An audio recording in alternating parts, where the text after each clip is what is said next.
What's up, everybody? Welcome to Jupiter Brain. Today we have one of our good friends, Connor Westfall, and one of our latest members of Physics Society. Yes. Yes. And so, Connor, remind me, I know you're a grad student, but you're a mechanical engineer, right? Electrical. Okay. Electrical masters, biomedical bachelors. Okay. Interesting. Okay. And so he's my senior. Yeah, exactly. Engineer. And so you have just recently started doing research under Dr. Lamachani in the lab that I'm in, and so I'm super stoked to get to talk a little bit about your research. I know I know a little bit about your research already because it's a project that I know Tej has been trying to get going for a while now. It has to do with these MUMAX simulations, which simulate the nano world. Yeah. Micro to nanoscale range magnetic simulations. Yeah, exactly. And so yeah, we're gonna try to dive a little bit into magnetism today. Who knows how successful that'll be? Because magnetism, to me, still is very elusive, and to me, it's very hard to explain without getting right into like Maxwell equations and it's hard to visualize. I mean, we can pull up some videos and stuff like that, but yes, disclaimer to all those listening, although I am doing magnetic research, I am by no means an expert. I am actively learning what I need to do. That's the beauty of research, right? We're all actively learning, so exactly. It's never too late. I really do think people should get into research. It's a beautiful thing. Yeah, I mean, I think it just starts to show you, for one, like, just what research is, and I think there's a lot of maybe negative connotation about research just because of the fact that it's called research. And before I started researching and I would say that word or hear that word, I was like, ooh, that sounds like a tough thing to get into. Like, nerd. Probably, yeah, exactly. That's probably not something I'm gonna end up doing, but lo and behold, here I am doing research and loving it, and hopefully I continue doing it. Right? I'm hopefully one of these days, like, I'm helping run a research lab. That's my goal, anyways. But anyways, enough about myself. So Connor, how was your week? Pretty good. School's been going okay. I will say the hardest course is so far data science because I am terrible at programming. Okay. I have done it for 7 years, but I'm still awful at it. Yeah, it's one of those things it's like a language, right? You have to practice it constantly. Yeah, I've programmed in Java and C++ and Python, and Python is by far the easier of the three. But even though I've run RStudio and MATLAB and now MUMAX, I am a terrible coder. Well, I mean, what's great nowadays is you can be a terrible coder and still code, right? Like, go to your favorite LLM, right? And Stack Overflow saves your life. Stack Overflow, really? Yes. So Stack Overflow is like a website. Yeah. I know Stack Overflow, but I've never heard people saying like, if you want to code something, go to Stack Overflow. They have a lot of edge cases that can, when people don't know, they just search it out, and then there's some random expert out of nowhere would. It's like the Reddit of programming. Oh, okay. So is it kind of like GitHub, or GitHub is just a repo to put code on? Yeah. It's like a GitHub's more like an online library, whereas Stack Overflow is like Reddit, where you post a question and other people can come on me. It's a forum. Oh, I have this. Okay, so you can go in there and search. Let's just pull it up. I want to check it out. It has saved my life in multiple projects where I needed coding, and I was just like, I don't know what I'm doing. Yeah, what is this? What is this terminology? Okay, yeah. I've been here before. It's just. Okay, how to best prepare an offline database app for future synchronization with an online server. So what's something you would put in here? Let's do something simple like how to pull up online Python libraries and extract files. That's very basic. But I mean, that's something I looked up my first year in learning how to do Python. Human verification. Oh, so something funny about this I'm not a robot button. So Peter Schmeigel, I believe is his name, the guy who created Cloudbot. Yep. He was like, yeah, it's funny because my Cloudbot is actually very happy with just pressing "I'm not a robot" button. Because the websites are really trying hard now to keep agents from being able to Web scrape. Yep. Yeah, exactly. But I think we talked about this the last time I was on, but Cloudbot that can one just press the button. individual who programmed their AI to get past a CAPTCHA, Mm-hmm. where the AI went and lied to someone and was like, "Can you do this for me? I have impaired vision and I can't do CAPTCHAs." And so they hired someone to do this, so That's the AI hilarious. could access sites and get paid like an hourly rate, and then they would just divert a percentage of that hourly rate to this other person who would get them onto the sites. Yeah, that's hilarious. Well, that reminds me of the new thing now is like rent a human. Like you can have your agent rent a human, or I don't think right now, but like that's what people are thinking about is going to be the future. Like if you go and tell your robot to, let's say, or your Cloudbot or your agent or whatever, let's say you're hungry, right? And you're like, hey, Cloudbot, I'm hungry. And it's like, okay. And then knows what you like to eat, right? Knows what day you typically like to eat a hamburger, and it's hamburger day. So it orders you a hamburger, and boom, it goes and rents, essentially, like, I guess not rent, but I guess in that case, it could just do like Grubhub or whatever. But in that sense, it is kind of like renting a human, right? Like it's renting a human to do the agent's bidding for you. Yeah, you've been telling me about Claude, and I'm like, this sounds really fascinating, but it also sounds kind of scary to try and learn, get into, and teach. There is so much, like already, like 2 weeks in, maybe we're 2.5, third week of OpenClaw, and just the amount of content about it is crazy. But anyways, we can talk about OpenClaw Auto-generated content, bro. later. Right, because they have their own social media. Oh, the social media, yeah. Let's talk about that later because I have so much to talk about. We'll get stuck in the weeds over here. Okay, so how to pull up online Python libraries. Okay, so it tells you how to pass Python list to C function using Python. Python is a combination of C. Yeah, I had to use in my undergrad research an inverse of that, where I had to actually pull up C files and convert them to Python in a little pipeline to actually run them in both Ubuntu, a Linux operating system, as well as in MATLAB, to double verify whether the method the researcher was using could get the same results and re-verify this article, so that because they were using like a different computing system, and so they needed to make sure that that computing system was actually good to use. Interesting. Yeah, nowadays you could just put in the library into ChatGPT and be like, hey, like, make this a Python file. Instead of having to do like a conversion of some sort. I would think that'd be the easier way to do it now. And then now you have that library, right? Honestly, first year of COVID, did not even think to do that.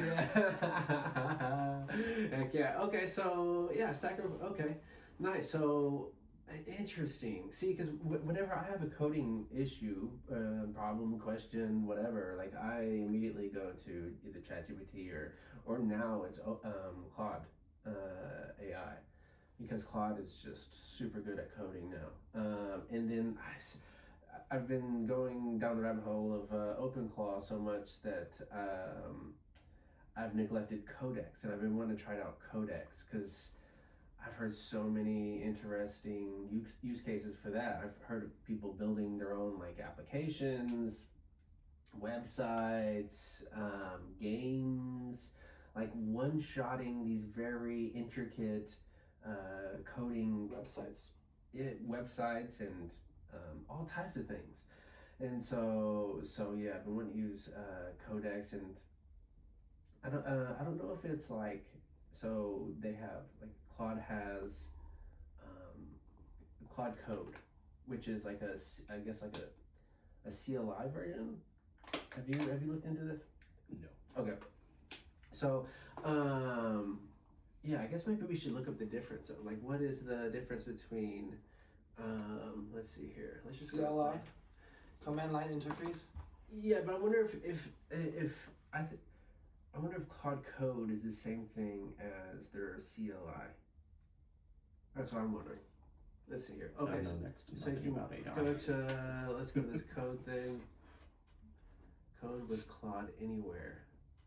Okay, let's connect to GitHub. Screw it. Let's have some fun. Just talk to yourself. It'll be alright. Oh, I gotta use a passkey. Oh, show up my face. There we go. Let's see. Okay. Let's have some fun. You are being redirected to the authorized application.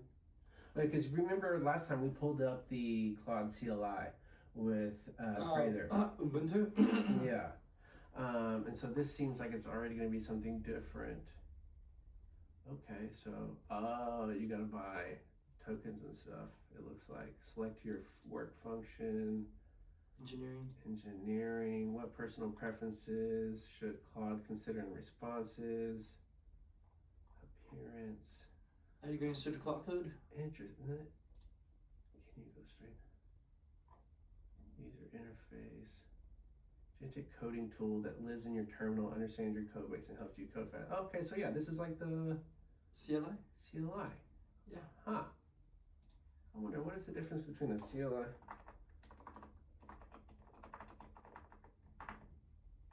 Again, command line interface is just that terminal looking thing. That's just a command line interface.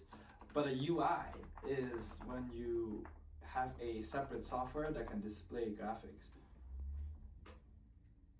But I wonder if they're like, if you're fundamentally doing different things in them. Because like the CLI, from what I've heard, is you're literally just coding with language.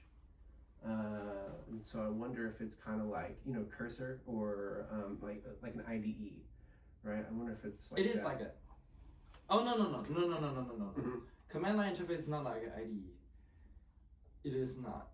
CLI product distinct for Claude Code. You might see Claude CLI used informally to refer to Claude Code to return to the terminal. Oh, okay. See? So it's the same thing. No, it runs in the terminal though. Yeah. But the IDE is more like Microsoft Studio Code. Like a different product. Let me know. Huh. Interesting. Anyways. Yeah. But Anyways, there's just a lot more. You're right over here. No, it's just someone has a really cool little electric bike. Okay. Speaking of electric, I saw this guy yesterday. It looked like he was like in Saudi Arabia or something, and he had this Tesla hover motorcycle. Mm-hmm. Have you seen this? No. Oh, dude, let's see if I can pull it up.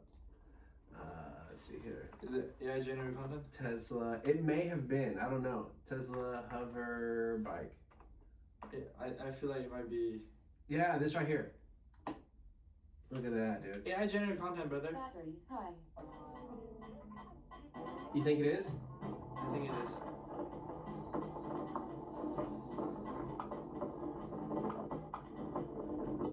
I don't know, man. That looks pretty sick. Future of sustainable transport. It might be. It's AI. AI. I think it is AI. There's not enough dust coming up. I don't know. It looks like AI, bro. That's AI for sure. That's AI. There's not enough. Oh, I've seen That's these, though. cool. I've seen that. And that to me, never gonna be feasible. You don't think so?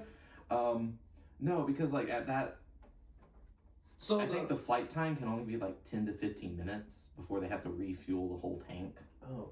because it just is so energy consumptive. consuming. Yes. Thank you. Interesting. Huh. You buying a? It's just a e-bike helicopter. over It's just a helicopter with extra steps, I'm just trying to find the. Huh. or a drone with extra steps, depending on how you look at it. here? So yeah, because I saw this ad the other day for like in LA. They have like a helicopter taxi now Where? in LA. Yeah, here. Sorry, I'll let me pull it up. Yeah. It was like I this- know they have automated like self-driving shit. Oh yeah, I've not seen one of those I've- before. It looks like you can fold it into one. yes. I've seen in airports some people pull out a luggage thingy, a hand carry luggage. That hand carry luggage can store. What is it? Oh, okay. Yeah. I've seen in airports someone take out a hand carry luggage and he fold it into a bike, What? and then he just around the airport. Did you see that one just now out there? Yeah. That was the one I saw out. That was the one you saw. That's insane. Wow. Dude's living in the future over here. Electric Los Angeles taxi helicopter. So, but it's not auto, right? I would be worried if it's automated. No, it's and, not and automated. it's not. smaller than what you would think it is, cause like Yeah, it's very small. I was like, that's a big dude on a tiny little. No, that's the thing. You can bring it onto aircrafts. You can bring it to a plane. That bike thingy, That's pretty it's nice. light and small enough. You can fold it to Yeah. bring it to Yeah, a plane. and it folds up into like one little scooter. And then rack. you can just drive around the city. Don't even have to call an Uber or nothing. Yeah. Just Mm. But you need to charge it. taxi ad. Let's Yeah, see. I bet it probably has like a maybe 30-minute charge. Let's see. Is this the ad? Where's the ad at? Because the ad looks pretty sick. I don't have the actual ad. Anyways. Come on, man. Look at Okay, like a scene Oh. at the Jetsons. LA On sale from organizers want you $332 to fly around in an $99. electric car. W. Okay, That's yeah. awesome, actually. Yeah, It this hopes thing. to carry you to a future event. Santa Clara-based Archer Aviation has now been named the official air taxi provider of the 2028 Olympic Games in Los Angeles. It takes off vertically like a helicopter and flies forward on a wing like an airplane. Archer, which is still in the testing phase, says it will be ready to fly athletes, fans, and others around the LA events. Think of it as an Uber in the skies. But it's not ready yet. To start a new airline, any type of air service, air taxi, doesn't matter what it is. There's 101 different things on the checklist for the FAA to go through. We reached out to Yeah, security issues out the wazoo, probably. Yeah. Right, like you, They don't like for the Super Bowl, right? They were talking about all of the security they had to do for drones and things like that, and so it just adds another level of security. Yeah, it's whole, yeah. right? Like, you can get loopholes. around so much easier. It's got a lot of propellers for one. Yeah, right. So you know, I feel like we're living in a sci-fi book here, man. Because I was so Yeah, I've always copied. So in the beginning of the semester, I was reading a lot of sci-fi. Like I'd wake up in the morning, drink my cup of coffee with and read some sci-fi. And the last week, I've said screw that. I feel like I'm in a sci-fi book, and I'm over here like getting my cup of coffee and going straight to my computer and trying to figure out this Claudebot thing and trying to get to run and do my bidding for me. So I'm just like, why would I read a book whenever I can just like Live it. yeah. And if we're in a sci-fi novel, Mhm. it's a pretty terrible one. You think so? I just it's a wish- pretty realistic one. Yeah. I wish the cars looked cooler. I don't know. I think the Tesla truck looks pretty sick. Some people don't. I think it looks pretty I think cool. it looks cool. Yeah, I saw this like I don't know. shiny black one the other day. That was So it might look like kind of sci-fi, but I mean it's so terribly built. It is. I've seen It is. what was the who's the YouTuber who like compared it to the F-150 whistling, is it Whistling Diesel is the channel's name? Whistling Diesel. I'll pull it up. Whistling Diesel. Yeah, my Oh, here we go. And so F-150 versus. Cybertruck, yeah. Yeah, Yeah, there we go. and they Are Cybertrucks as durable as Elon says they are? Let's find out. my brother was watching this the other day. Oh my gosh. And so it's a very entertaining YouTube channel. Today's And they just tear the hell out of all these different cars, pushing them to like the absolute limit. This is actually Ah! Hold on, I just wanna- was in there. Feels primitive. Let's see if we can hit 20 miles an hour. What the hell? Oh, wow! drive shaft Yeah, hangs down. they absolutely destroy Very tall. cars. That's like a 6-inch lift. If we needed to go slow, we'd call it a slow mo. Oh my gosh, these guys are crazy. Going backwards is crazy too. Okay. It's rough, but it's smooth at the same time. It really is. It's not like bone shattering. Oh my god, this guy's dumb. I think we did something. Alright, let's do something. I want to see something cool. Are they racing? Yeah, they're racing between the F-150 and the I Sentra. can't even see in my mirror. Seemed pretty neck and neck. Hey, it wasn't neck and neck. I just want to tell everybody genuinely, if you compare an electric vehicle to a micro, Oh, here we go. Full 70 F-150.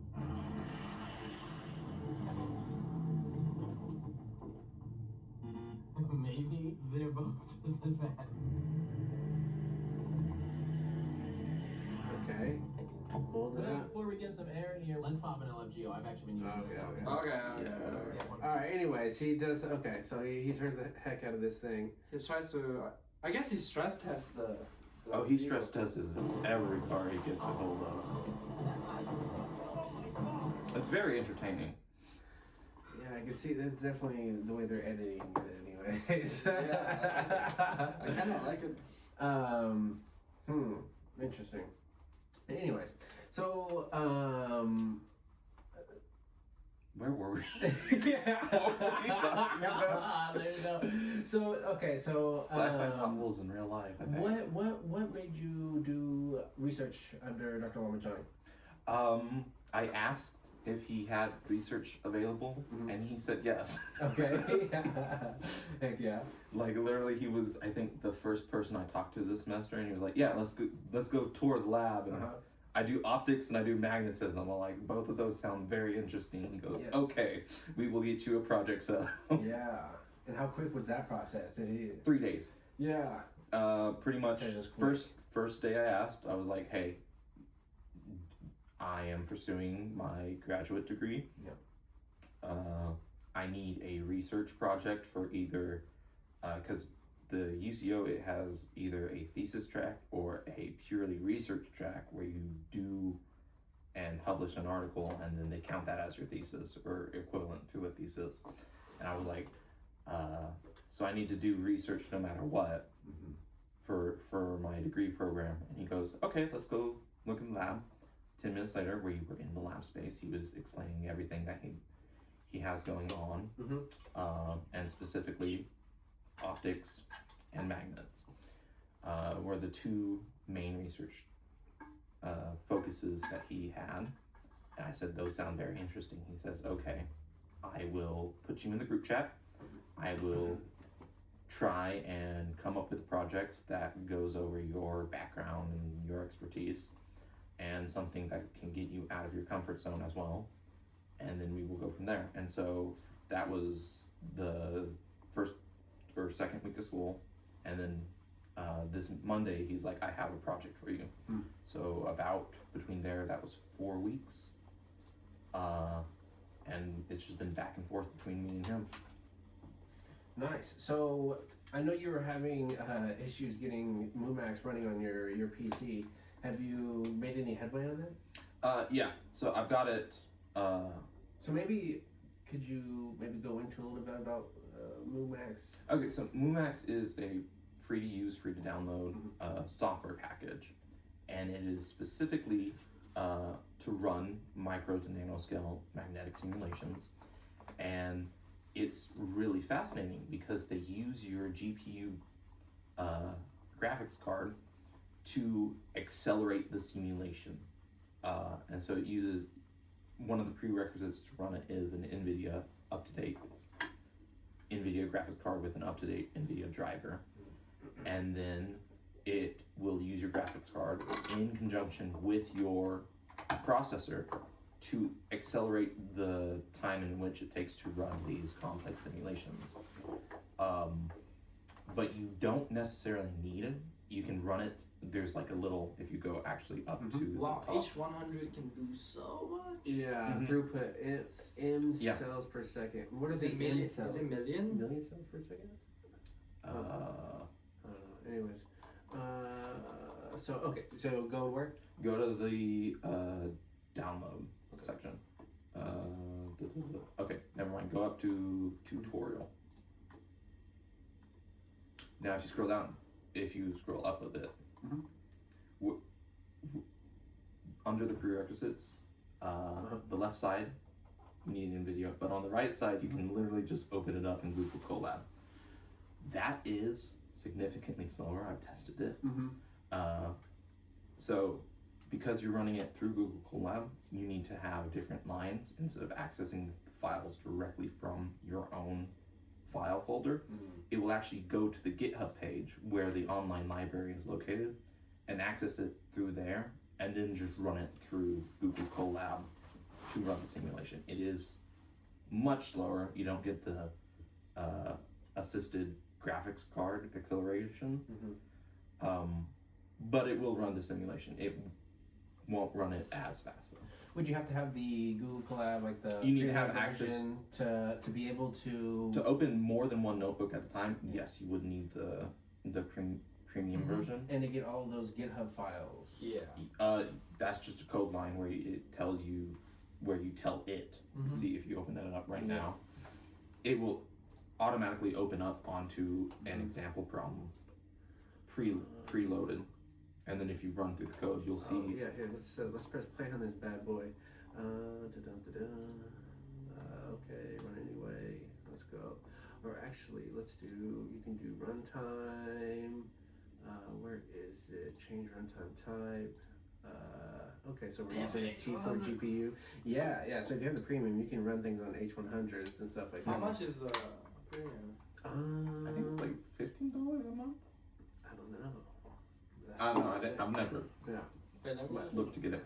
But yeah, you'll see the wget. Download the MuMax binary. It runs it through the environment. Download the explanatory script. Yeah, it tells it how to get the MuMax up and running, and if you go down further, it loads the standard problem from the MuMax page. Let's say run all. You said where? Well, right here. If you ring the cell above, then there should be a directory named. Yeah. Standard problem for out. Yeah, directly from the GitHub site library. Interesting. Well, that is like really nice that you could just do it that way. Yeah, it is. You had to. And then I wonder if you could. Well, I was just thinking about this. Like, I wonder if you could use maybe RCSA money or grant money to be able to buy the Google app. But then at that point, you might as well just really reach out to Buddy or reach out to maybe even OU to see if they would download MuMax for you. Yeah, because I know the OU supercomputer doesn't currently have it downloaded.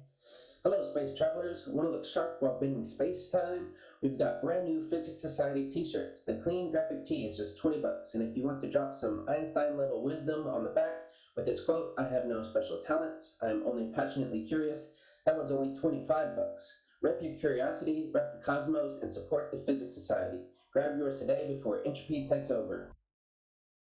As one of their software packages that you can run. Yeah. So I would need to actually, if I want them to run it, ask them to get that downloaded. But they do have some H100s. So Yeah.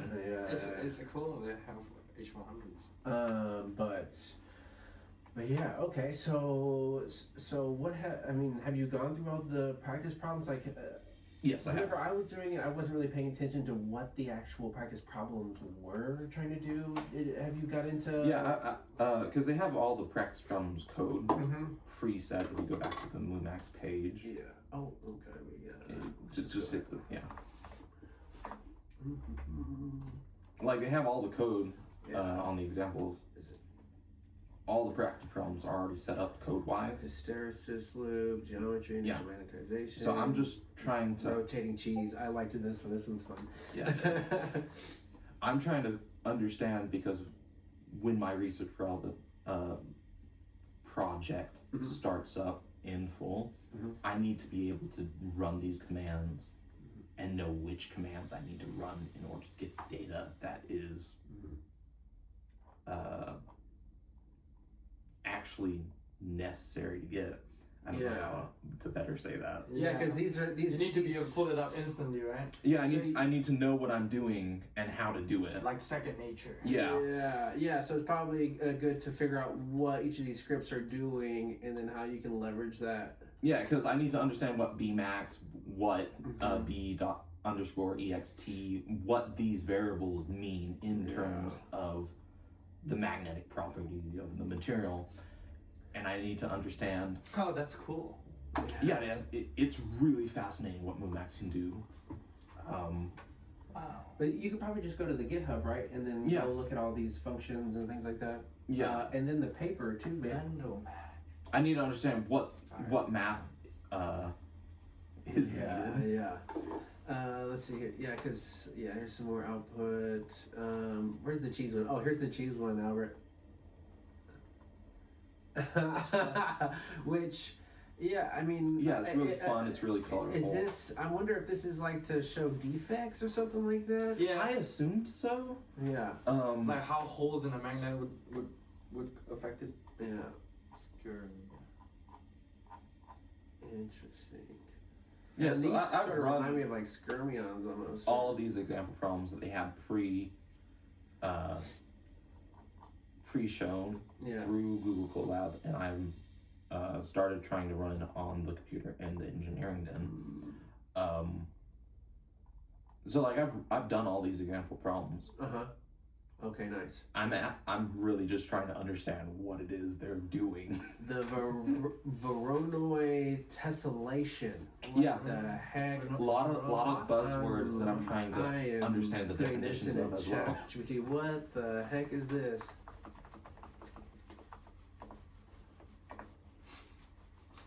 What the heck is this? Alright, strip away the fancy name. It's just a way of slicing space based on who's closest to what. Imagine you drop a handful of points. Next closest neighbor. Keep closest neighbor. Is that exactly what he said? Yeah. For any location on the paper, which point is it closest to? Okay. Oh, okay. Right? Yeah, each colored cell belongs to one. Oh, this seed talks about point. domains. Every boundary line is where 2 points are equally distinct. And so, just looking at this, you can relate it to the material, because anytime you create a material, it's going to have like crystalline structures, especially when you're talking at a nanoscale. And that, I know, definitely affects the material properties from a material properties class I took. But it also shows that it affects the magnetic property as well. Interesting. Okay, so maybe you can explain. I think I have a good idea of sort of why you're doing these, right? So it's to go into conjunction with experiment. So could you explain that? Like, because Sean is doing some type of experimentation, and your simulations are supposed to help with his experiments in some way? Yeah, what Sean is doing, he's doing how corrosion affects the effect of a magnet over time, and at what certain point there is just an absolute breakdown in the magnetic cohesion of whatever material you're talking about. And so this simulation would help because I've not talked with Sean right now, but what I think is at a certain point, he would probably give me snapshots of what the material looks like at each set of corrosion, and then I would run the magnetic simulation at each of these snapshots, and then see how the corrosion affects the magnetic field. Because we can take larger scale readings of the overall magnetic field, but if you want really smaller scale ones, I don't think at this university we have the equipment. I don't know. A ton electron microscope. Yeah. To do the vision. So apparently we have some sort of I forget what it's called. It's essentially looking at just the surface, but what is that thing called? Actually I have it in my Oh yeah, is that the one you? Oh, I took it out of my. Hold up, I have a picture of it. Yeah. Because apparently we do have it here. And so Dr. Conoor bought it, and then Hassan's team is using it right now. Yeah, it's an easy AFM. easy AFM device, which takes these really interesting pictures of the surface of a material. And so it seems like you atomic force microscopes. Yeah. I guess so. Yeah, AFM. Yeah, atomic force microscope. That makes sense. Yeah. Because they use like a needle. They trace out the material using a very small needle tip, and they feel the van der Waals forces and the electrostatic forces that pulls the needle down. Similar to how you know how the vinyl record players work. They do that, but just for atoms. They can feel individual atoms. Wow. If you And so I'd be helping out with Sean's project, but he also, Dr. Johnny? Or Not Tej. Yeah. He also assigned me like my own personal one that I'm to start, and so that's the one I'm actually making the poster for. Oh. Okay. And it deals with magnetic nanoparticles, and it's meant to deal with like biological systems, how they interact. Okay. And so This is the Embry project, right? yes. Yeah. And so that's the one where I'm like really struggling to understand what math is going on for these calculations, because it's at such a small scale. You have to account for a lot of different constants. I don't have it pulled up on my phone, but I can pull it up. I can pull it up. Yeah, let me look up. Can you get onto Sci-Hub? Yeah. I can give you the DOI Dr. Tej sent me.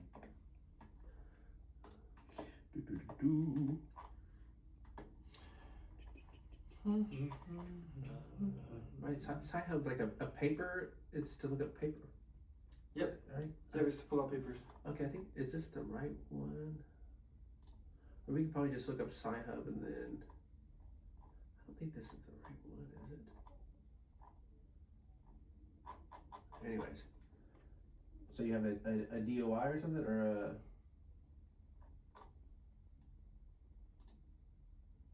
Is this the right one? I guess so. It's just this website looks different than what it used to. How do you use about Sci-Hub? There's not like a search. There is a search. You go home. How do you? Oh, home right here. Yep. You go down. Oh wait, what the? Yeah, this looks a lot different than what. Yeah, That's I'm not the used to. Sci-Hub I use. That's not. The one I use is like. Here, let me, because I have the paper pulled up on my laptop. So, Oh, I found it. Oh, you gotta do. Yeah, you you have gotta dot click- .pub. You need dot .io. Yeah, because that's the. You need to go. No, just click in the .hub. this one? Yeah, just click in it and then go down. Latest available links. Just click. Yeah, you need the. Yeah, click one of them. I did the IO. Do the RU, I guess. Because they keep getting. There we go. Yeah. Okay. Yep. They keep getting taken down or something. Yeah, of course.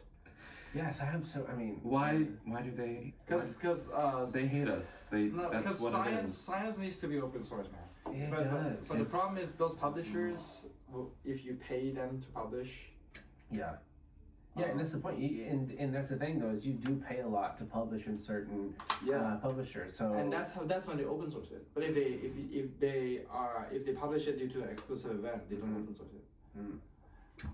Okay, so here is the paper Okay. that I need to actually like do a presentation on next week. Can you send me send me that DOI? Yeah, so I'll do that real quickly. Just send it to my Gmail. Copy link. Yeah, let me go ahead. Well, no. Let me go to the Gmail and I'll send it to you. To Joshua Pitzer. Are you going to Oklahoma Research Day? Yeah. And I'll just copy it into the subject line and send that off. That's next Friday, right? Oklahoma Research Day. Also, I just want to confirm, right? The RCSA. Oh shoot! I sent it to Joshua Pitzer, not Josh Torres. There's a section in the RCSA that says like we need to post your budget, right? We don't need to do that, right? We don't have it. We only get the budget form after we got accepted, right? Post your budget. There we go. Okay, now I've sent it to you. Okay, cool. So they're asking you to post your budget? In the RCSA registration. Like when you go to apply? Yeah. Yeah, they have one section that's called the budget form, right? Yeah. We don't need it yet, right? I'm trying to think if we did that, if I did that last time. I'm pretty sure you have to put in you have to put in your budget, because now they only give you so much, but I think what you do is you put in what you're planning to use your budget for. Right? Yeah, but that is a budget request and budget justification. A signed budget form only comes after you get your acceptance, right? I honestly don't know. That's good. That's a Shay question right there. That's what it is. Okay, let's pull this bad boy up. Yeah, so I'm not gonna talk too much about my project. This is to understand some of the math involved in like a different project that was already like done. No, I'm just interested to see it though, because I just love. Yeah, because I genuinely don't know what or where my project will go. Okay, simple models for dynamic hysteresis loop calculations of magnetic single domain nanoparticles, application to magnetic hypothermia optimization. Okay. Yeah, so this is dealing with like magnetic fields on the same level of what my project will be dealing with. And so if you scroll down, you'll see that there is a lot of math involved. And so the majority of my time after like doing a quick read through of this paper has been trying to understand what this math means. So do you need to know what all of this math means? Or I probably don't need to know all of the math, but I would like to have a basic understanding of what is involved at this level. So are you going to be creating these nanoparticles, or what exactly? He's simulating it, right? Well, no, I don't know. Right? The MUMAX is for a different. Again, I don't know. Oh, you don't know? Okay. Like, Okay, so this is my understanding of what this is supposed to be, right? So because we talked about it last summer, because last summer was when we were supposed to actually start this Embry project, and essentially with Dr. Vaughn and all them, yeah. And so essentially, the hope is to create a nanoparticle that can go into a biological system, right? Go into you. Not only that, specifically nanoparticles that can go through the blood-brain barrier to go to target brain tumors. I don't know if it's specifically brain tumors. I know it's definitely tumors. I know what you're talking about. Glioblastoma. Yeah, so that's like tumors that are directly in the brain, in the artery that leads into the brain. Yeah, and apparently the reason why you want these nanoparticles to be magnetic is so that you can easily guide them through the body, specifically where the tumor is, and then essentially wrap the tumor with these nanoparticles, and then because they're magnets, you can then heat them up very easily and directly kill the cells that consist of the tumor. Yeah, exactly. So yeah, I mean, I believe Tej wanted to find a way to create these nanoparticles. Yes, Tej told me that the reason why nanoparticles is used is because they respond the best, depending on the size, to changing magnetic fields, and also like they're small enough to hopefully go through the blood-brain barrier. And glioblastoma is not just deep; it's not just seated near the arteries. Glioblastoma is sometimes deep in the brain. I know. Yeah. So it depends. Not specifically for like magnetic nanoparticles, but I know one of my professors at OU was doing active research for cancer treatments using gold nanoparticles. Yes. And one of the reasons why that was the case is because they were inert. They didn't react too much with other biological systems. They didn't prevent toxicity. They didn't. Yeah, they were non-toxic. They didn't evoke an immuno response to them. And because they were nanoparticles, they could infiltrate through cellular membranes and get caught inside the cells. And then because enough of them were in this area, they would mess up the cell's process and eventually kill it.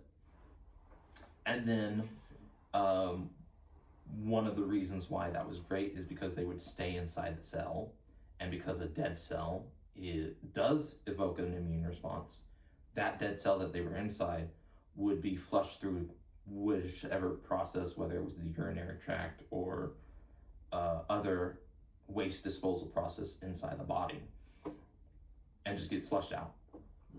I do remember one of the issues the research was running into is that it was indiscriminate with how the nanoparticle would react. It didn't just get inside the tumor cells, it would get in every cell. Yeah, that's the most interesting part I wanted to talk to Tej and Vaughn about, which is how did they make the nanoparticles target the tumor, right? Like, Well, for the magnetic ones, you can just move them wherever you want them to be. That's why, that's the hope of them, hopefully being magnetic.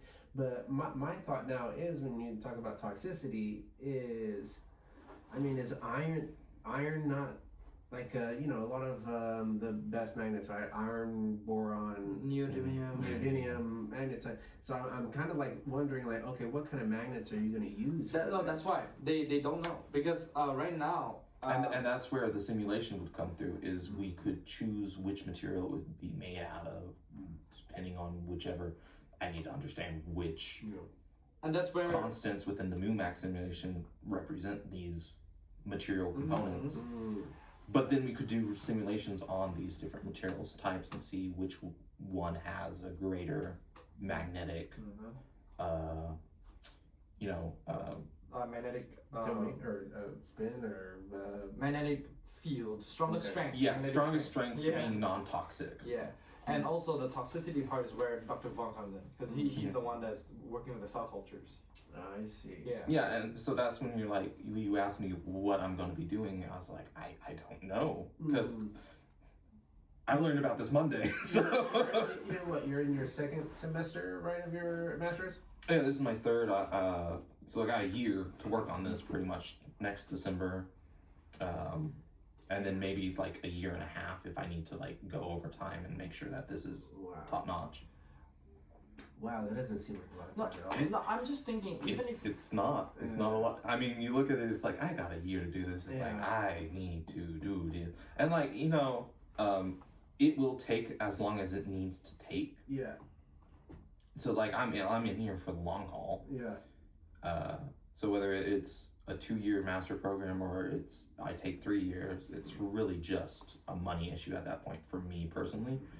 But scientifically, this will take as long as it needs to take. I remember Dr. Lamachani, he told me that the paperwork was meant to be done for this last August, and he just now got it returned to him, and so he's like, it's already behind schedule, so we'll do with it what we can do with it. So this is like my main project, and then like I'm also helping with Sean run simulations for his. And then I think Anjali, her project will also tie into this somehow, some way, with the material synthesis of the particles or something. What were you gonna say? It's because from what I read, a lot of these magnetic hyperthermia is they directly administer to the tumor. And then there is a hypothetical one, which what you said, using magnetic fields to steer it, but how? Like, how do you steer with magnetic fields in 3D space? And keep it from like dispersing. Was that what MRIs do? Well, not necessarily. MRIs are kind of like indiscriminate. They blast you with films and then record how the spin of the electrons change in hydrogen atoms. Yeah, specifically with hydrogen atoms in your cells. So again, I don't know Yeah. is a really good catchphrase. Well, you know, What I think will happen is they'll use directed magnetic fields, like what's in a TMS machine. For if you want to look that up, it's a really cool medical device. Directed magnetic field? It's so there's TMS treatments for depression.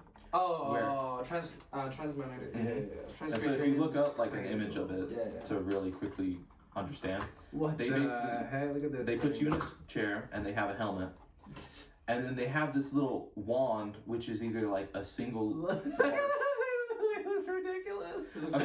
Well, that's a specific version. Yeah. So if you go out, there's a more common version where it's like a magnetic wand. If I ever have to wear one of those, you are not getting a picture of me in that thing.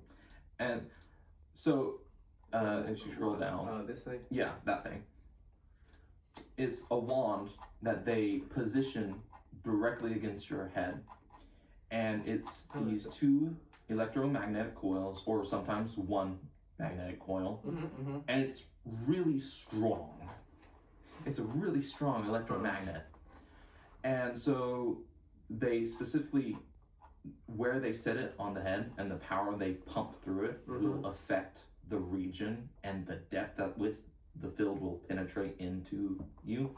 And it's meant to like kind of agitate neurons, and it's used in dementia Alzheimer research to see if you can agitate the neurons and get these regions that are dormant to come back to life. And it's also used to treat depression, where the neurons are agitated in a way where it's like dopamine and serotonin tries and quiets down these very negative feeling emotions. Yes. Interesting. And so patients have gone through and they're like, yeah, my brain was very loud before and now it's kind of quiet now. Weird. It kind of. And so if you ever see a video of a TMS patient receiving therapy, the fields are so strong that it will cause involuntary muscle twitches inside their face. And so I know when it was first introduced into medical practices, I know the FDA, or that's the Food and Drug Administration. Yeah. What's the one that does medical NIH, devices? or NIH, National Institute. They had laws in place restricting how powerful these could be, because again, it's FDA kind of does that too, though. Yeah. I don't. This is like very deconstructive of what it is. It's a soft lobotomy. Yeah, that's kind of what it reminds me of. It sounds like kind of reversible. Yeah, it is reversible, but it directly affects how your brain functions, because again, with the pruning mechanic we talked about at the very beginning with memory, you're agitating the neurons in such a way where the body reacts, and it's like, okay, something's going on here. Let's like not use that neural pathway anymore. Or, wow, there's a new neural pathway that we've not used in a long time. Let's see where this goes. And so the body will react accordingly. China at the beginning did not have as restrictive access into how powerful you could pump these electromagnets to, and so you fried people. No, they didn't fry people. It was still like safe. It was just like they could do it harder and for longer in these treatment sessions, and so you'll see in like Western videos of treatments, it'll be like a gentle twitch of like the face or the eyes. Yeah. But in like these other videos, it'd be like, oh. Man, all this looks like they're seizing up. Yeah. But they're not. They're fine. It's just like an involuntary motor reaction because it directly affects neurons and nerves, and so it's affecting further out. Just instead of localized nerve twitches of the eyebrow or like the lip, it will go out and affect like the neck muscle where it's like.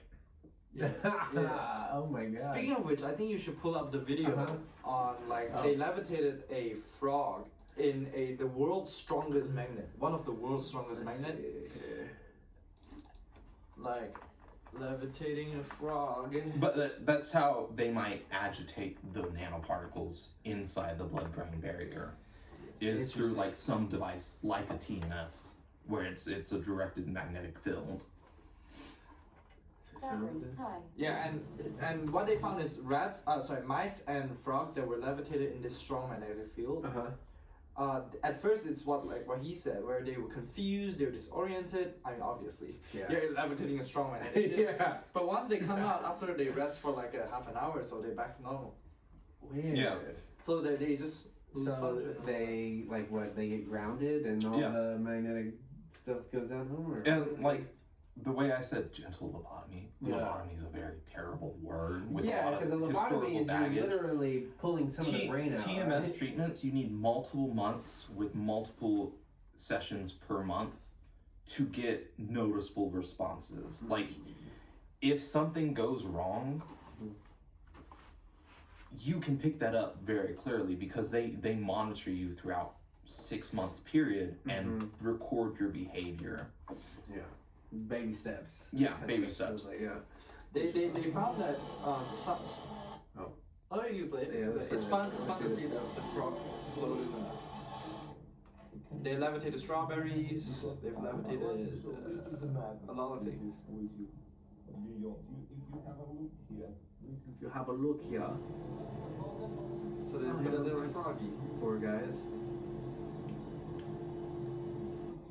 Yeah. So they just drop one in there, right? And then they turn on the magnetic fields. Oh. Because so what's happening is water is actually diamagnetic or paramagnetic. Diamagnetic? It should be diamagnetic. I think diamagnetic. Yeah, and so that it's levitating because of all the different. Water in itself. I'm guessing. See, that's a grasshopper. Grasshopper. Yeah, and the behavior is weird at first, but once they come out, like a few minutes later, they're back to normal. I was expecting there to be like a platform and then they're like No, because the frogs like levitating like a foot above and it's No, like... because this is an entire tunnel. And here's the thing: the reason they do this is I was because expecting like a larger frog. It's like a little tiny thing. No. The There's no reason- way you could do it. Like, you would have to pump a massive amount of energy to get it to like anything sizable. Magneto could easily not. But, like, that just shows like the engineering that went behind it to focus all that magnetic field lines in that smaller area. It's like in the like Earth's magnetic field is like in a milliteslas or something, microteslas, and then in here it's like a few Teslas. Strong. Interesting. Very strong. That's pretty nuts. Let's see. What is this last thing there? Oh, It's just a random. I don't even know what that is. Yeah. I don't know. Is it like Clump a? of moss. Yeah, I think it's like a moss. Yeah. Anyways, could you even live? Oh yeah, advertising. I think he made a video about it. But... Okay. Well, yeah. Of course he did. I've seen that one. It's very interesting because the way it's set up, he has this little plank of metal and this very strong magnet underneath, and he like tries and pushes this metal down. And no matter how much weight you do it, it's a set velocity you can only go to. Interesting. Because remember, induced magnetic fields always resist magnetic fields that are going towards it. That's why when you put a magnetic through a tube of solenoid, it will slow down. Or a tube of metal. Yeah. There's resistance. Yeah. Well, we have that magnet in the lab that like is really hard to pull off. You can't pull it off. Or well, we could. Okay. It's still very pretty powerful. difficult. Yeah. But this is like. Yeah, I'm sure like. That's why. No, they can't lift it up. They can't until they turn it off. Let's look this. This is the world's strongest magnet, capable of sucking objects in, generating an electric current. Do you see that? And levitating non-magnetic objects. What? It even wreaks havoc on Non-magnetic camera equipment. objects? Wire's magnetic. So if it's a CMOS sensor, the electrons just can't find their way. Well, they get redirected. So yeah, if you notice bad video or audio, know that it's incredibly hard to shoot in these magnetic fields. I bet. A portion of this video was sponsored by Google. 19 And Teslas. that's because the camera is still using magnets. 19 Teslas. Well, it's just Well, even then if it's even the metals. Yeah, because just wires, non-magnetic. Yeah. They say wire could become magnetic in that field. Wow, that's insane. It just astounds me, right? Like, Yeah. now imagine magnetars, right? Special types of neutron stars that have the universe's strongest magnetic fields. Yeah. Get blasted by that, all life on Earth goes into. I think they said like if there's a magnetar right outside of Moon's orbit, all the Earth's devices will stop working because of all the bits and all the electrons flip to align with the magnetar. So all devices will stop working. Everyone blacks out. Is that how those? But I think but if we're not accounting for gravity, because if we're accounting for gravity, if a magnetar is like right there in Moon's orbit, we'll probably get torn. So then, how do those EMP? Does EMP work in sort of the same way, or what? EMPs, they are electromagnetic pulses. They generate a sudden change in magnetic field, and that also wipes out electronics. Yeah. But You can shield against it. you can using a Faraday cages, you can shield these devices, but with a constant magnetic field Yeah. that's strong. Yeah. Even a Faraday cage, you cannot shield it. Interesting. Because that's a constant magnetic field. EMP is a electromagnetic pulse. It's a wave. A wave can be shielded with a Faraday cage because it induces a countercurrent, right? Lenz's law. But a constant magnetic field. I feel like the labs in Howe Hall are Faraday cages, because if you go into one, your phone just never works. Probably. I mean, it's a pretty old building, so it's got a lot of wiring around. and metal struts. Maybe. I've heard people complaining about 118 because you go into 118, the Phone engineering dies. den, and you can't get any. Now I'm telling you, if messages that's a tornado and the building collapses and you're stuck in 118, you're cooked. You're not calling anyone. Yeah. Oh my gosh. Huh. Interesting. So before you started this research, I mean, had you like what was? Because you hadn't done any like material science type stuff before, right? I you have taken had any some material science coursework classes? for material science because my undergrad was in biomedical engineering, and so that is kind of like the renaissance man of engineering. You need computer science, you need material science, you need biological, you need chemistry, you need a lot of math. Yes. A lot of math. People don't realize how much math the medical field needs. Signals and systems, statistics, probability. So was there something specific about magnets and material science that sort of I've always attracted you to I mean, grew up watching Cosmos, grew up watching Nova. Nova. Always had like a little magnetic playset as a child. So, you know, magnets and lasers were always really cool. I mean, like, that's what sci-fi is. I grew up reading all sorts of sci-fi novels. And so, I just knew, like, I wanted to be an engineer. I just never knew which type I wanted to be. So when I went into the biomed field, I was like, I get to be all the types. And then I get to make really cool little devices that go into the human body. So you need to really watch about immunoresponses. And so I had a nanotechnology course I took in my undergrad. And so... Did you take it here? OU. My undergrad was at OU. It was, go ahead, sorry. So, like, what made you switch to UCO? So UCO actually is a research institute. It's a really good research institute, much like OU is. It's also in Edmond, which is where I live, so it's closer than OU was. And it's cheaper. There you go. So this nanoparticle class, it was literally called nanoparticle class, or like what was it? Nanomaterials? Nanotechnology, yeah. Wow. So what did you like? What was the first chapter? Do you remember? It was light wavelengths and specifically geometry. A lot of because that makes sense.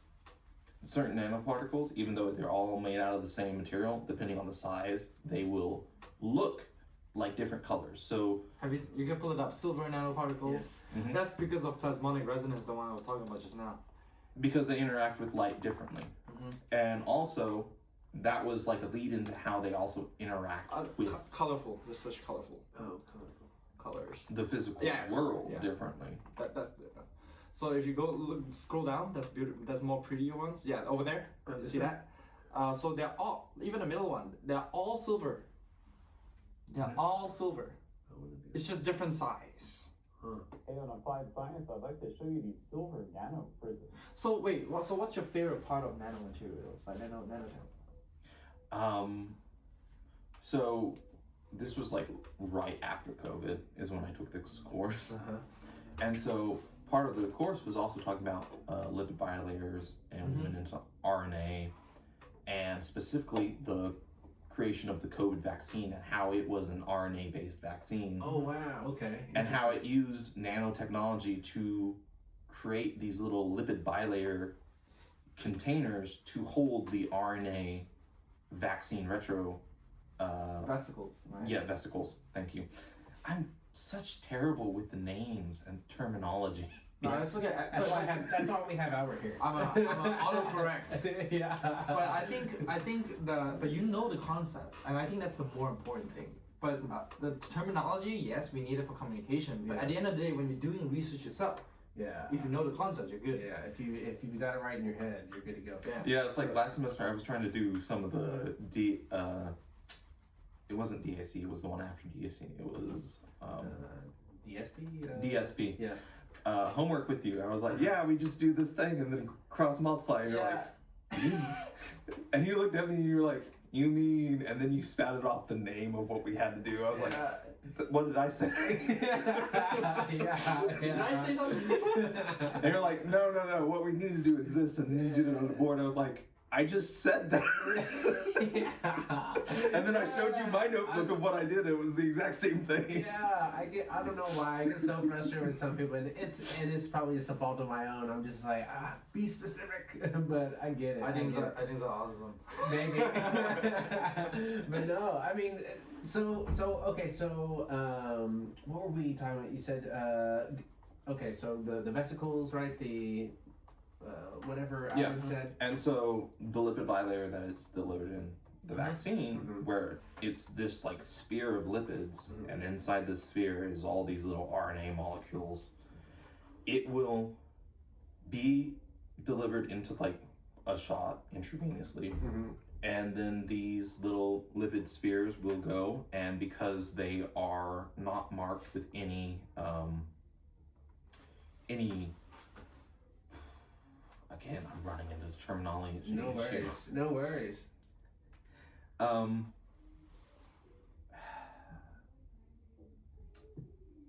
We talked about it with C cells, where it has a specific protein that it registers as being proper or improper, and then it will. Histocompatibility complex. Yes, that. But there was a specific term for it. Carrier proteins. Transport proteins, receptor proteins. Receptor proteins, thank you. Just shuffling through all the autocorrect. Albert's our Wikipedia over here. Yeah. So they're not marked with any receptor proteins, so they can bond with cells and directly deliver the RNA payload as they merge with the cells, because endocytosis. Yes, that. Thank you, Albert, you lifesaver. Yeah, I know what I'm talking about. I promise I do. Yeah, no, I know. Like that's the thing. If I didn't know what you're talking about, then we both really don't know what we're talking about. But we both know what we're talking about. It's just that I'm using the term, he's using the explanation. You see what I mean? Yeah. Well, so it proves that he knows what he's talking about. That's So I'm trying. friends. Yes, right? yes. That is a field I need to get better at. I'm terrible with names. I need to learn them, and I need to get them memorized. Yeah, if you're gonna be in biology, oh my gosh, yeah, because we were interviewing Dr. Waters. Flashcards all the way. Yeah, we were interviewing Dr. Waters a couple of weeks ago, and man, some of the words that she pulled up out of just what seemingly nowhere was just insane to me.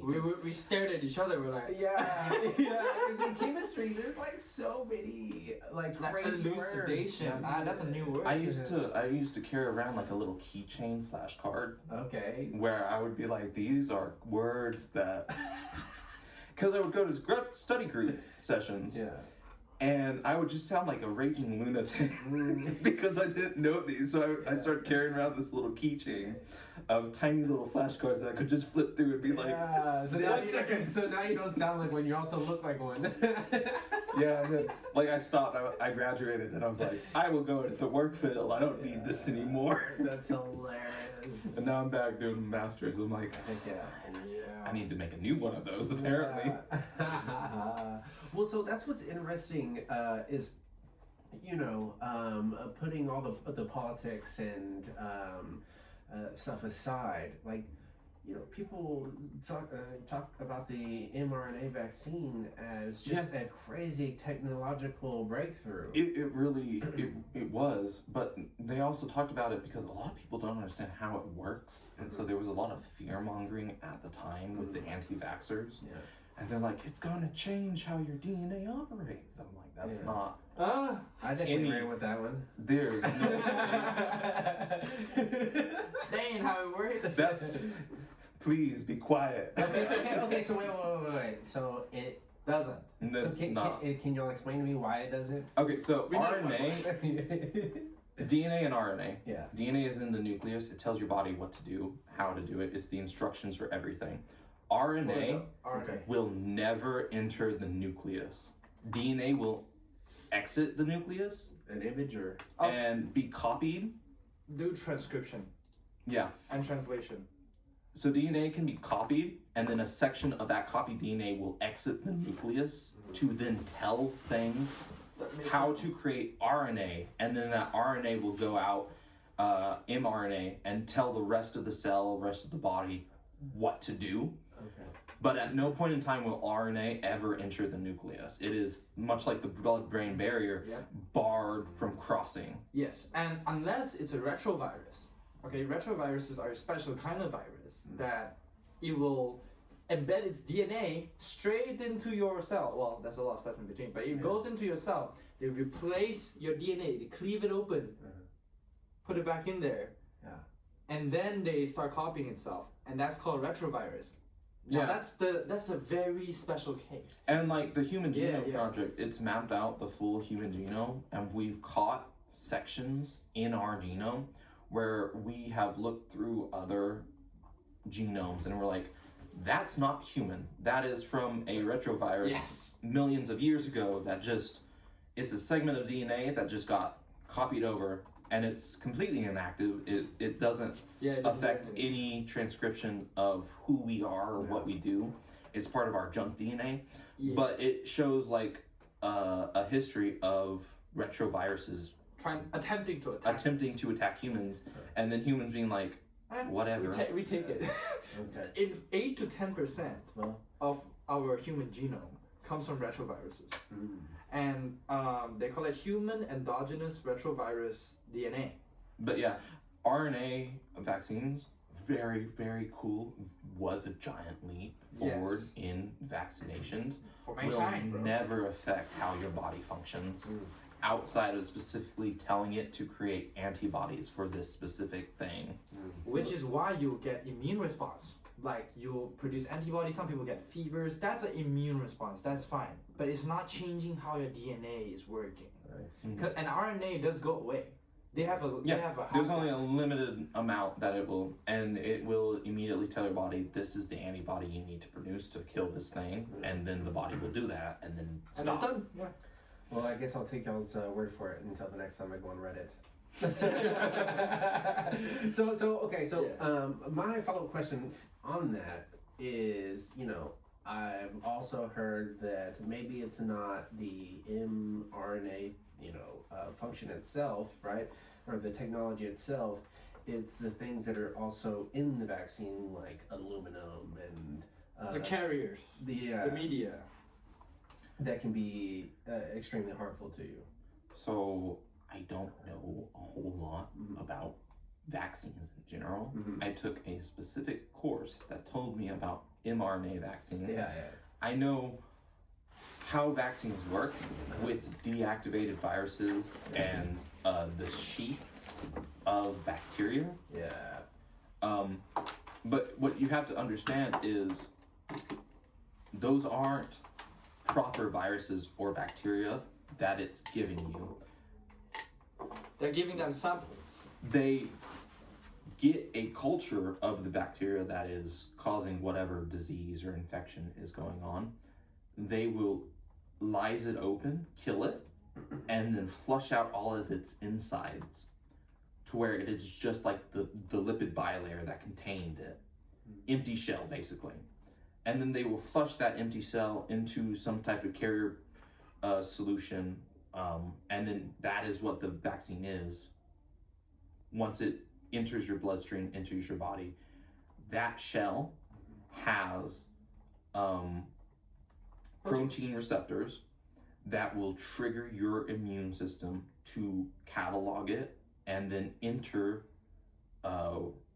whatever immune response that specific person has. I know some people have less or more of a response than others, but it will get your body being like, oh, there's a foreign invader, and it's in a large amount, and then rapidly try and flush it out and go to war with it. And the good thing about vaccines is that as it's doing this process, the virus or bacteria or whatever, it's dead, so it can't be attacking you at the same time. So it gives the body like a very one-sided massacre, kind of, if you want to look at it in terms of like an army marching to war, because that's basically what's happening inside you. Interesting. And so it gives your body time to attack this with every way that it knows how, without having anything fighting back against it. Because like that's one of the ways infections happen, is like it's not just stationary, it's not just immobile, it's actively attacking you. Yeah. So Connor, what are you thinking about doing once you get your master's? Or have you thought about that far, or do you have like plans? Do you have like specifics, like specificities, like is there like a specific job you want, Well, one of the reasons why I switched from being a biomed background into an electrical engineer is because Capstone really showed me that I like building things more than I like the hardware aspect more than I like the biological aspect of engineering. Okay. And so that's why I'm like trying to transition over my expertise from biomed into electrical. And so I'm learning a lot. I'm having to take some extra courses because I'm realizing I have a few blind spots where a normal electrical engineer wouldn't typically. And so I'm trying to cover those up and make sure that like I am certified IEEE. So are you taking these extra classes on your own, or these classes that they're like you need to take these, or? So for my degree, it's I'm taking everything in the degree program. I have equivalent courses for the background, and then anything beyond that where it's specifically dealing with electrical engineering, that is me doing it on my own, because that's me being uncomfortable with having a degree and being and not knowing specifically what that degree entails. No, I love that. I've taken a couple extra classes that I didn't need to, and it was just mostly in part because of my curiosity. And I was just like, well, like for instance, I took solid state devices because I was like, well, if I'm doing machine learning applied to material science, I should know a little bit more about the devices that we're trying to make with these materials here. Yeah, exactly. Like I have told you at the beginning, I'm terrible at coding, but I've coded for like 7 years at this point. So like, and I've coded in 3 separate languages before. So like, I'm not. I say I'm terrible, but I'm probably like being very pessimistic about my own capabilities. I do think so. So like over the summer, I'm like looking to get like a certification in like some sort of programming language. Nice.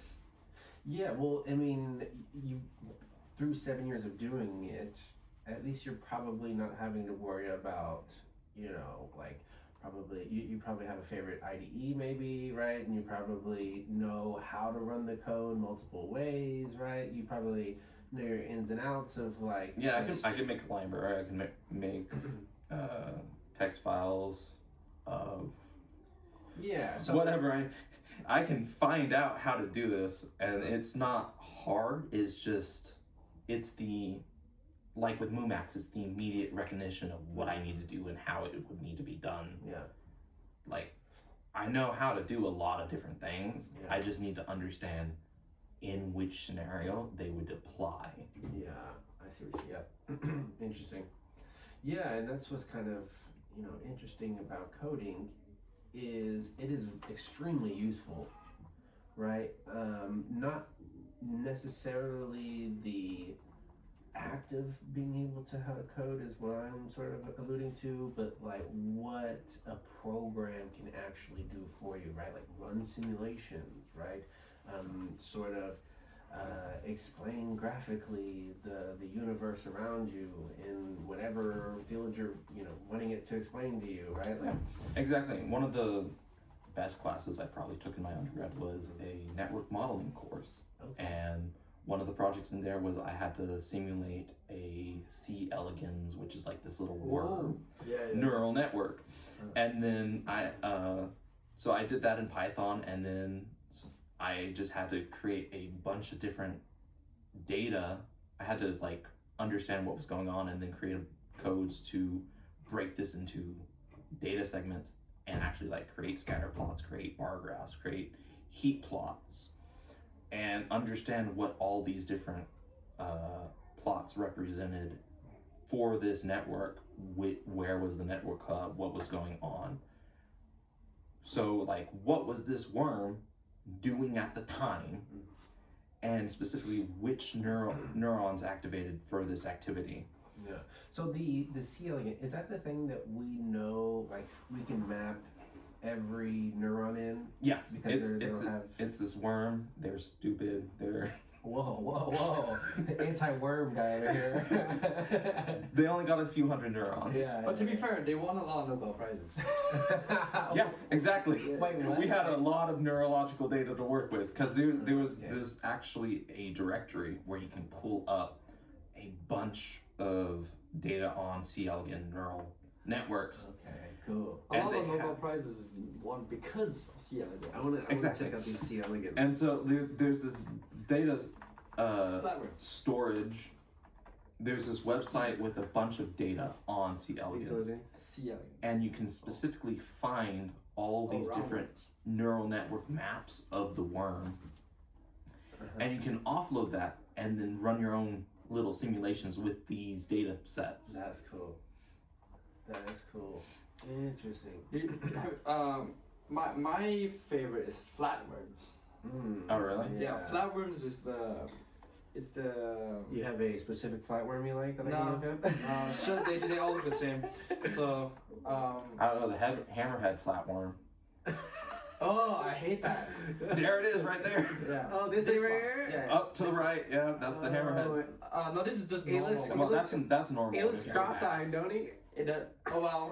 If you go back, So there's this that one. This is called a hammerhead Hammerhead flatworm. flatworm. That's disgusting. We hate it. It's it's a. extremely invasive It and kills everything very it hard to touches. kill. Oh my God. It's extremely toxic and harmful to the poisonous. yeah, harmful Are to the these the type of environment. worms that people get in their like stomachs and stuff? No. Mm-mm. So the planaria, the specific flatworm that I like is the planaria, is because of their extreme regenerative abilities, and they also help research a lot. We use planaria, we use zebrafish, we use C. elegans, we use fruit flies, rats, mice, and all of these have contributed to science a lot. They look like little cross-eyed, don't they? That's so Oh, here's an interesting thing. By Michael Levin is a professor at I forgot where, but he did an experiment with flatworms, right? he found that if you put flatworms in a solution with bromine is very toxic. Most of them will have their brain explode because of how toxic it is. However, some of them will be able to regenerate in the bromine solution, and when they regenerate everything in their bromine solution, they're now immune. They're not immune to bromine. That's really interesting. What? That reminds me of these eels, deep undersea, where they have these salty brine pools. Oh, the hyperbrines? The hyperbrines. Anything, fish, crab, worm, clam, anything that gets near these brine pools. It's just even if the crab just sticks like a toe into this brine pool, they immediately get like a seizure. Seizure because of all this extra saline that just penetrates their carapace and causes their nerves to overfire, and they just immediately almost die. There's this eel that has evolved alongside these brine pools, and it can still get saline shock and die due to this, but they can withstand it for a couple minutes at a time, and it can kind of raid these pools and eat all these dead creatures that have fallen into them. Here's the irony, right? Have you seen a SpongeBob? Yes. How they have a beach underwater? Yeah. That's a brine pool. They can drown in there. They can any animal that has gone into the brine pool because of how hypersaline it is, they die. And more often than not, they crystallize because of all the salt deposits. Interesting. You know, I feel like Google's really missing out right here. I feel like you should be able to click this and it blow up, right? Instead, it gets smaller. Like that. I think it's just the way your screen is configured. Because in mine it does blow up. Really? Yeah. That's a little bit big. Interesting. Anyways, I'm gonna go use the restroom real quick, yo. Oh yeah. Also, do you mind going up real quick? Here, take that. Yes. I have control over the power. This is the one that you talk about, right? The eel that's like suffering from a shock in there. Yeah, this is pretty cool. Yeah, so like it can survive a couple minutes, but if it stays too long, it can still suffer a toxic shock and die. Oh damn! I forgot the speakers. Battery high. Look at that. Dude, the ocean is terrifying. I have fear of the deep oceans. Dude, I was playing Subnautica one day and I got into the black part of the ocean, the void or whatever it's called. And a ghost Leviathan comes out of nowhere. I'm like, ah! I remember it's like a Leviathan class. Are you sure you want to continue? Are you sure you want to do this? I was immediately like, because I was in this section with like, this is a dead zone, ecological dead zone. It had like the weird eyeball plants and whatever, the tiger shooting spikes at you, coral. And then I go over this one cliff and I'm like, oh, and then I just keep going. I'm like, what? And then I turn my steam off to look downwards. I'm like, there's nothing under me. That's the scariest feeling, right? Oh my god. I mean, wait, let's try that. Brian. It's interesting though. Like, it's so cool. Scary. Scary but cool. Man, growing up, I was always taught that we know more about space than we do the bottom of the ocean, and I was like, what's down there then? Why don't we? Right? Yeah, we know more about the space than underground and under the ocean. It's just, it makes sense. It's just opaque. We can't just see through them.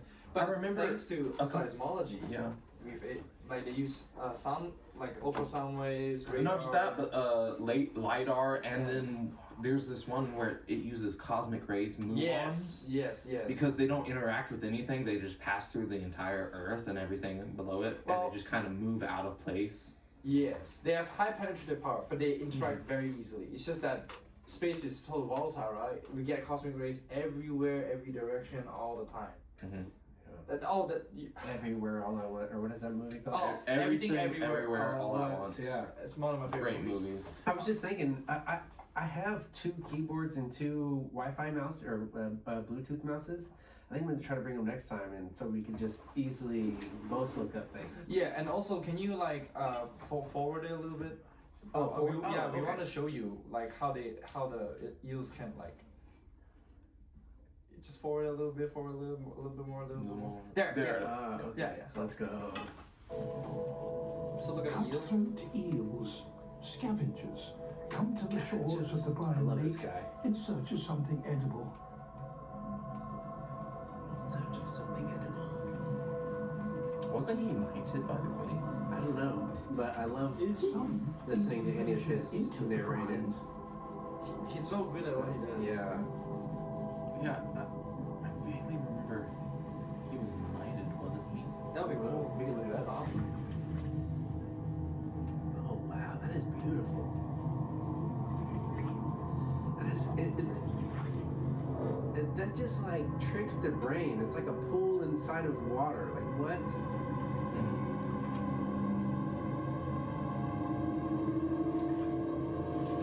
So he starts seizing up. Oh no. Oh no. Spending too long in it can send an eel into toxic shock. Oh no. Poor guy. Are we sure he's not just dancing? That's what a way to dance.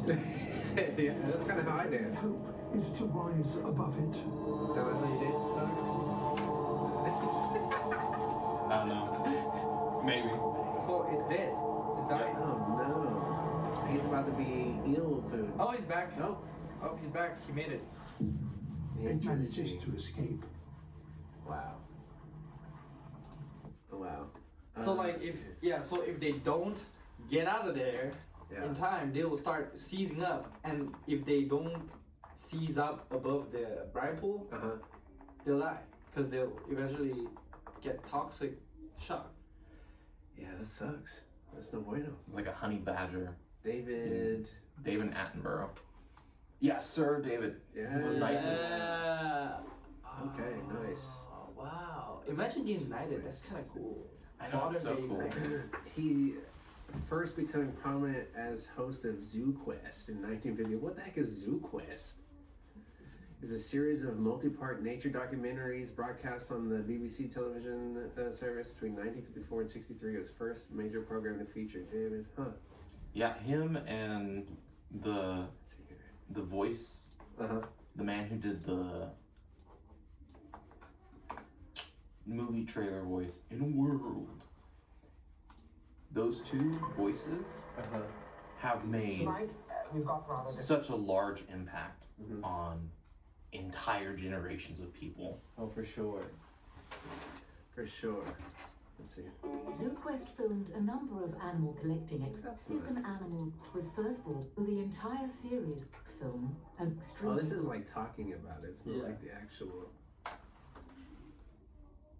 Could this be the remains of one egg that he had found in... Is that him? I think that is.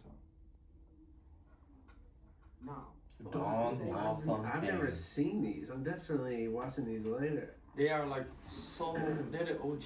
Have you seen these? Have any of y'all seen these Zoo Quests? So I love a good documentary I've about- seen clips of it, but I've never watched it because I'm like it's it's I don't know. I just haven't gone to it. I love going back in time like that. It's very much an older docu-series. Yeah. Like the original Cosmos. Like the original, true. My mother, she got me like a box set of Cosmos. So it was the one with Carl Sagan and then also with Neil deGrasse Tyson. Okay. So growing up, I didn't know those were like 2 separate things, Because like I think the original was in the 80s and then it was relaunched with Neil deGrasse in the early 2000s. Yeah. And so like I didn't differentiate them as being 2 separate series. One was just like a relaunch of the other. So yeah, so one of my favorite documentaries or docu-series or whatever is, have y'all seen America in Color? Yes, I saw it a couple of years ago. And it goes like through, it's like, I believe it starts like in the 1920s or 1930s, something like that. And like they have like footage from like the 1930s, 40s, 50s, and they follow it through. And it's, you know, this old footage that was once black and white, and they spent like apparently like years going through and just like coloring these things in. Yeah, it always astounds me how in textbooks so many pictures when it talks about the past are in black and white, especially like during the civil rights era. But like in reality, we had color photographs since the early 40s. Really? Yeah, I think when was it? Well, maybe. And so like most of those civil rights photos were actually taken in color. It's just in textbooks is often depicted as black and white because there's like higher contrast, and I think there's like also like kind of a political agenda behind that as well. But okay, I didn't know that. Interesting.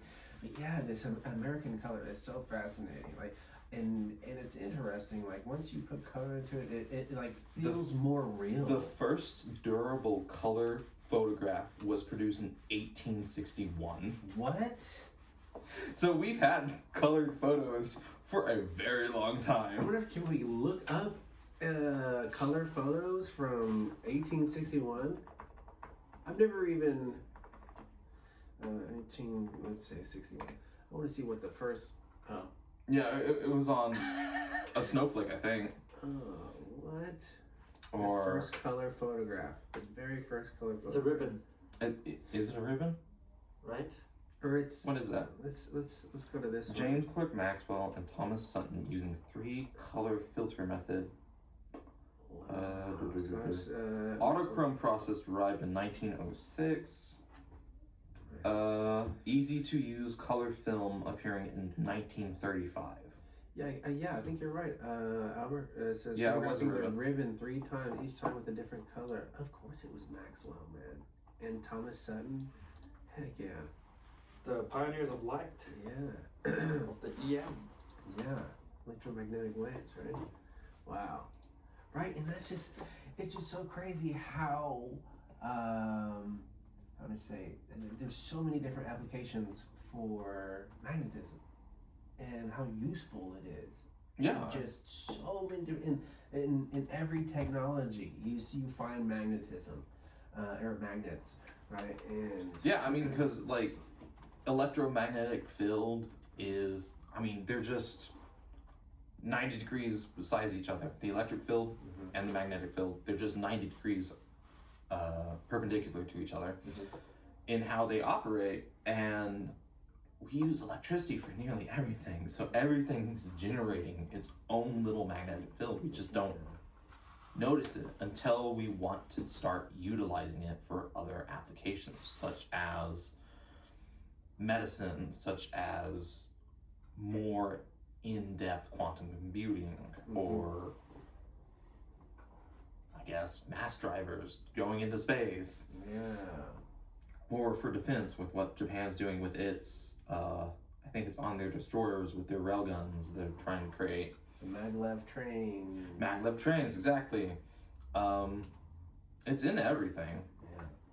It's just insane. Like, I don't know. I'm always finding, some new thing it's like using the properties of magnetism. I'm just like, yeah, measuring the spin of an electron to record a qubit for quantum processing. Yeah. It's very wide. Yeah. So, Connor, I don't know if I asked you this in the last one, but are you from Edmond, or where are you from? I was born in Edmond. Oh, okay. Homegrown Oklahoma. Yeah. Born in Edmond, Oklahoma, moved around because my mother worked for the federal government, so we moved to DC for a little bit. Okay. And then back to Oklahoma, then into Colorado, back to Oklahoma. Always coming home. I mean, yeah, we're Osage, so I mean, our clan, tribe, families here. Nice. Kind of can't get away from it for a little bit. Yeah. Yeah, of course, I'm a little biased because I grew up here in Oklahoma, right? But I just love Oklahoma. There's something just nice about Oklahoma. And I've been to a lot of different places, right? Like, speaking of DC. Been all over the country. DC is one of my favorite places. Yeah, DC's weird though. DC gets weird. I'm sure it does, but I was only there like before even kindergarten, but I have vivid memories of it. And really? Yeah. People. Is there any specific ones you can share? Very great 3D cinema, like the best in the world I've ever seen as a child. Like even years later when Avatar 3D came out, did not match what they had in DC cinema at the time. Years prior. I remember walking one day to the mall, multiple story mall in DC, and at a crosswalk there were dozens of people on mopeds. Just heck yeah. I was like, mopeds are fun. Yeah. But there's a weird atmosphere where everyone's kind of like not talking. Interesting. Well, I went to DC a couple of summers ago, two or three summers ago, and my girlfriend had to go there for work, and it was during the summer, and I was going to school, right? And so all I had was my summer classes, and I think I was only taking like 2 classes online, and I was like, I gotta go to DC. Like, it's got so many dope museums. I was especially wanting to go to the Aero Space Museum. Is that what they call it? Aero and Space Museum? Aerospace. Anyways, the National Aerospace Museum. Yeah, and they have the National Smithsonian is there. Yeah, Smithsonian's amazing. And it's the nation's capital. Been there. It's beautiful. The one time I went was when they had like this Narnia exhibit. Okay. Oh wow. That was really fun as a child to go to. That's what's kind of like awesome about museums is they're always switching out the stuff that they have.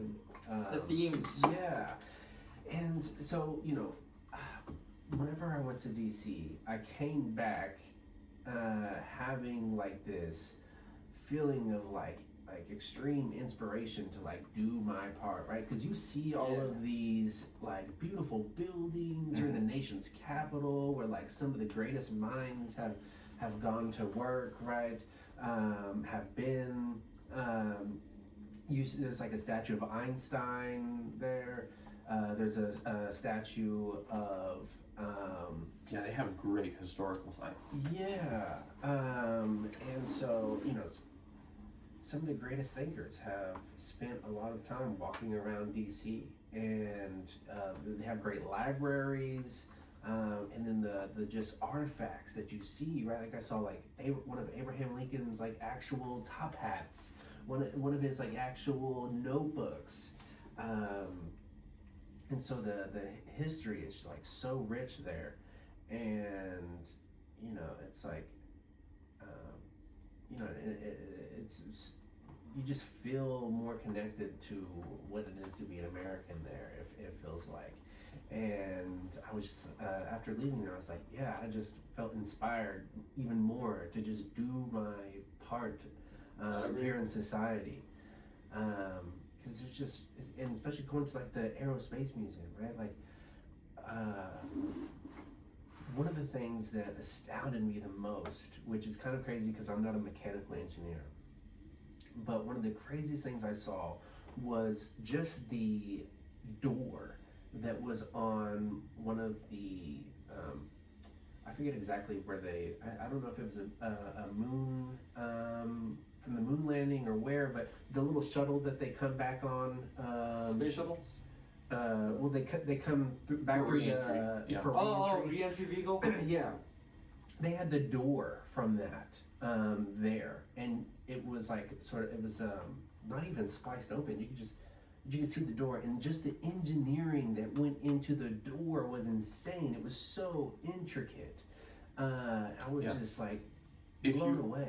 Ever look at how they created some of the parts for the rockets?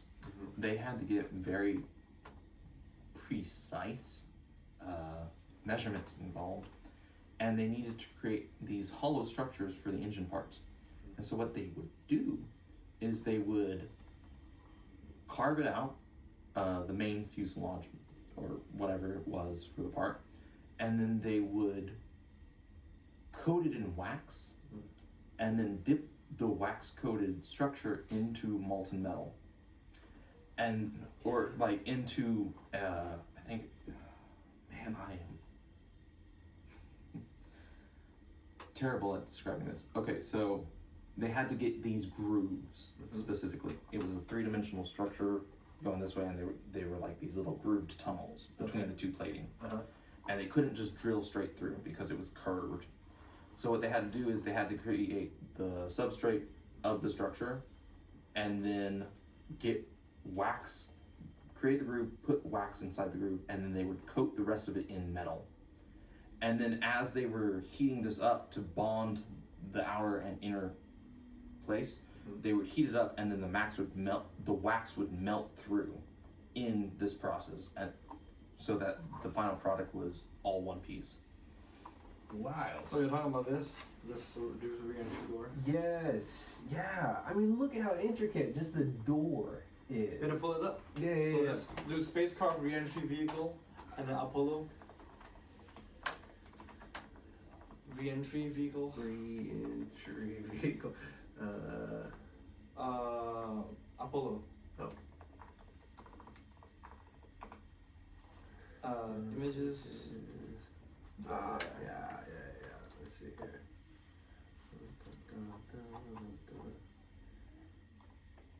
It looks like something you would have in a submarine. Okay, see, the one that I saw was even more, maybe this layer right here was taken off, and you could see inside of it as well, and it was just every centimeter, every millimeter was just stuffed with just mechanical things. Yeah. Look up wax casting. Wax casting. Yeah, NASA wax casting for combustion part. For NASA and then combustion. Oh, for NASA combustion. Yeah, engine equipment. Okay. Click on that video. Yeah, that's cool. Go to like a minute in. So, imagine this. Okay.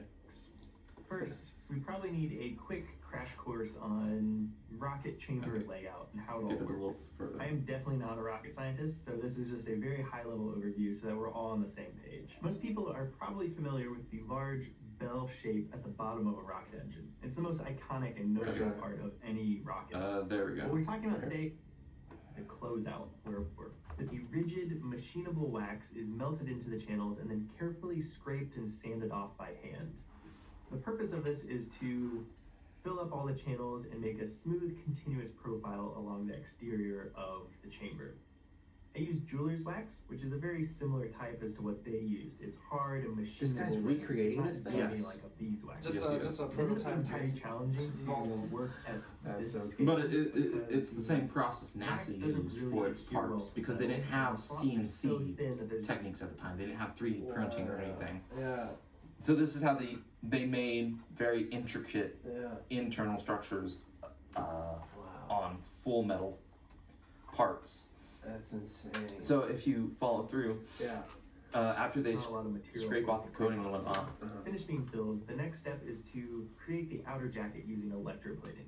If you're yeah, not familiar with electroplating. That was the I have word I didn't know. Strengthen 3D prints, and it does a pretty good job explaining it from a technical that contains. Oh, this is exactly what I was doing. Think of electroplating as a special solution that contains. It's also kind of what Sean's doing with corrosion, but like the reverse of it, where corrosion takes stuff away, chips it apart. But this is adding stuff onto it due to the solution. Forming essentially a small, thin layer of metal. There are a handful of different to metal get the used properties of whatever metal they want. Steel layer. Okay. So they have to do this whole process to just get. Yeah, and then that's the internal structure after the electroplating and the wax is melted through. And so that's like a cut out of it. Wow. Yeah. Yeah, so I think that's a image of something very similar, but for what more Yeah. So this guy, professional. did he create like a full-scale model engine? No, No, it's just like a small tiny scale. scale model. Okay. Oh, my bad. Yeah, the small scale. Yeah, I said said full scale, small. Full scale is. yeah. Yeah. If he's able to do that, he's getting hired immediately. Yeah, I meant like a full model of the rocket. Huh? That's crazy. Yeah. Yeah, I mean, the effort that had to go, the engineering effort that had to go into going to space. I mean, even today is still extremely intricate. I know. How does that not inspire? Like, yeah, it's so fascinating because both NASA for the U.S. and I don't know the agency for Russia that was also trying to get into space, but during the Cold War, they had to do very similar projects, but they ended up coming to completely different solutions on how to do it. Because, oh man, I remember watching a docuseries about the Cold War technology that was in the military industrial complex. And so one of the core technologies was the creation of ruby crystals, or like garnet crystals, because of their specific optical properties for radar and lasers. Both the US and Russia had to produce these crystals at large scales in labs. And the US had one way, but Russia created this other way that we don't actually know about because they stopped doing it after the Cold War. The scientists died, and so we don't actually know the process at which they did it. Oh, wow. But Russia's technique, although the crystals were smaller, they could get it longer, and they could get it much more uniform in its manufacture. Yeah, I mean, a lot of this, like, material science stuff, right, is not only dependent on, like, trying to find the combination of elements that you need to get the type of material you want, but then you also have to go through the synthesis process and being able to manufacture that thing. Yeah, and the environment is very important. Because in that same documentary, I learned about how specific welding techniques for submarines needed to happen in vacuum. And so, whereas I think it was the U.S. that had... Say what? Yeah, Wow. because the metal needed to bond together without oxygen being in the way to cause its own bonding process, which would disturb the welding, cause defects within the grain pattern, cause it to basically implode when it gets to a certain depth. It needed to be very strong, and so they had to weld in vacuum. And so I think the U.S., oh man, it's been a couple years, I think they had vacuum chambers where a person would come in like a full suit into this chamber and do the weld job. But I think the Soviet Union, they had vacuum sills where it would be like individual parts they would vacuum and then weld together, rinse and repeat.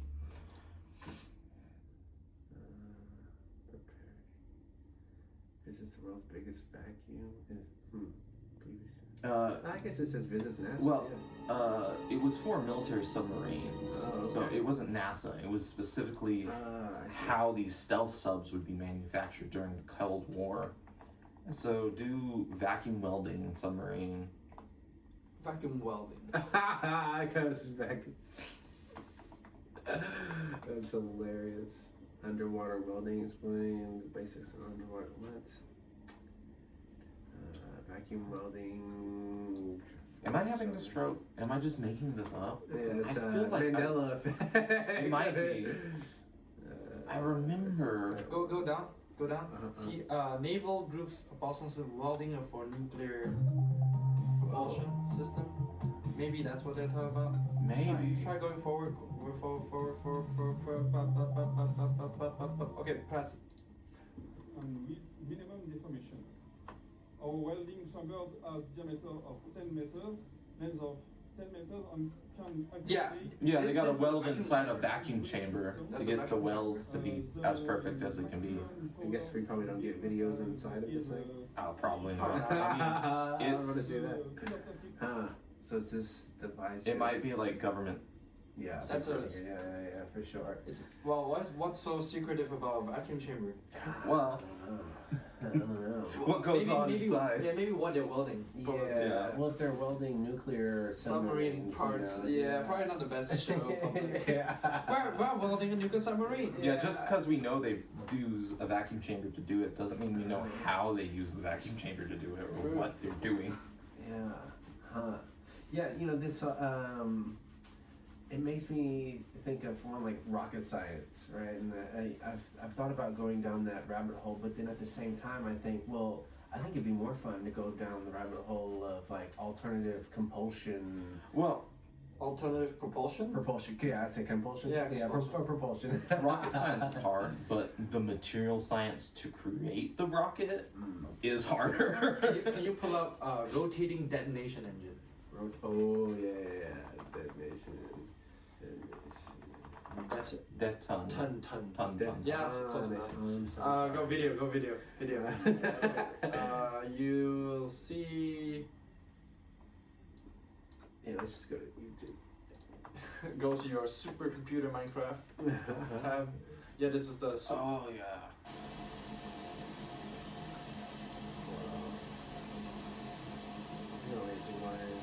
That's also that configuration is called Aerospike. Fucking cool as hell. Aerospike. Yeah.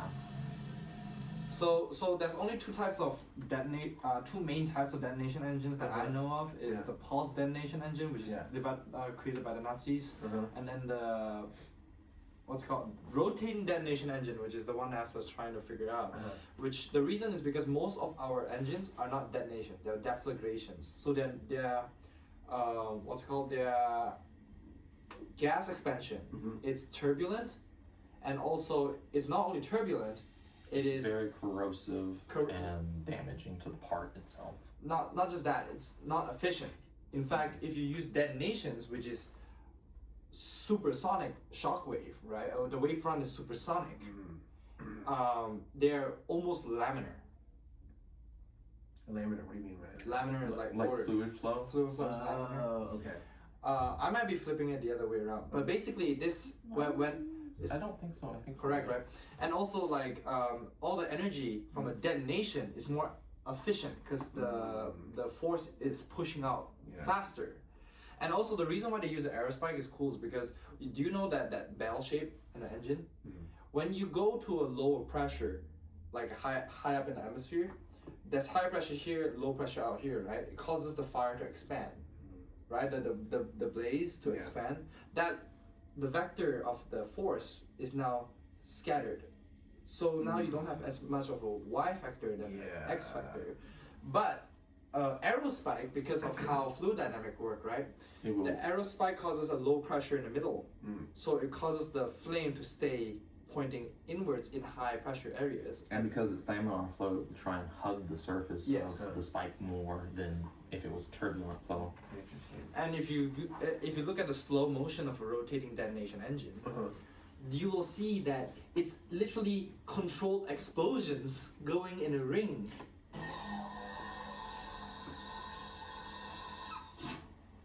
That's just barely a fart. There we go. Ah, now we go. Whoa, that is sick. It's a controlled explosion. This is a detonation. It'll go blue. Oh, my bad, y'all. I'm sorry. It's still worth seeing again. It's pretty cool. It's like when you get a blowtorch going on, and then you add the oxygen in. It starts glowing and glowing. And then you gotta even it out to where the spike is just a cone.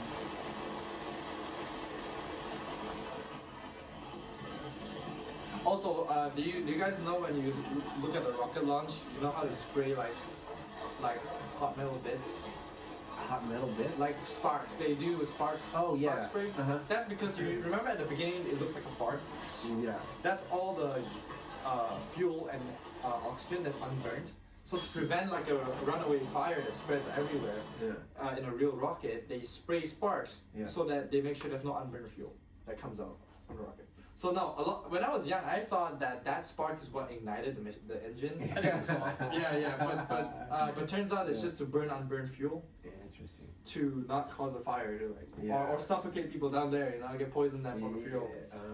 That makes sense. Have y'all seen the? I think it's the rocket that AI generated.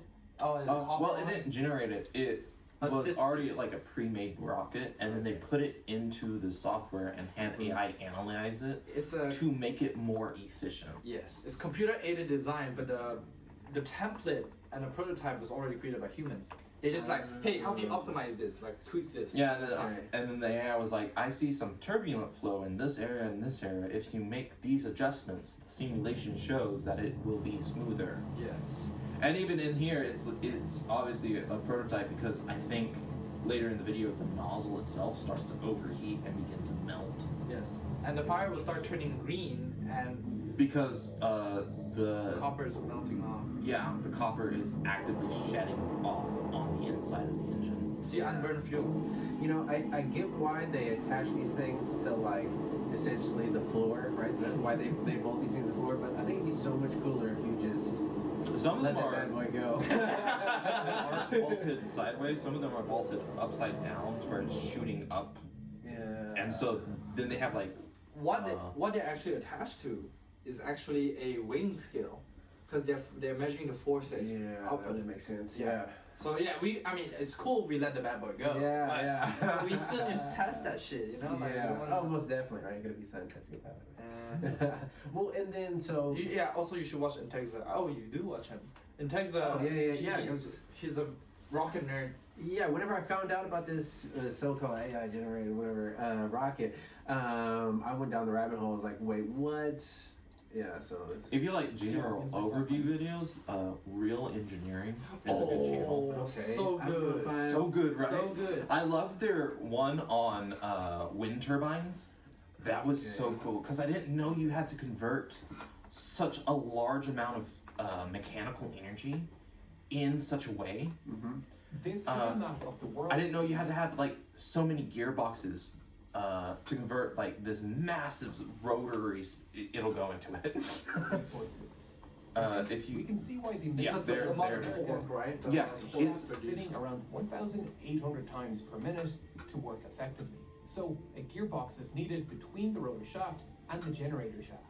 The gearboxes are designed in stages. Planetary gears. Oh my god. They attached to the blades to convert the extremely high torque into fast. And so this is one of the reasons why wind turbines, even though they're so big, planetary gears, they can get bigger, but there's not a lot of use in making them so big because it's the friction inside these gearboxes that is the limiting factor. Material science. Yeah, let's go. So 8x6. Interesting. Okay, you'll have to check out this channel. This channel's amazing. It's very good. They do a lot of aerospace.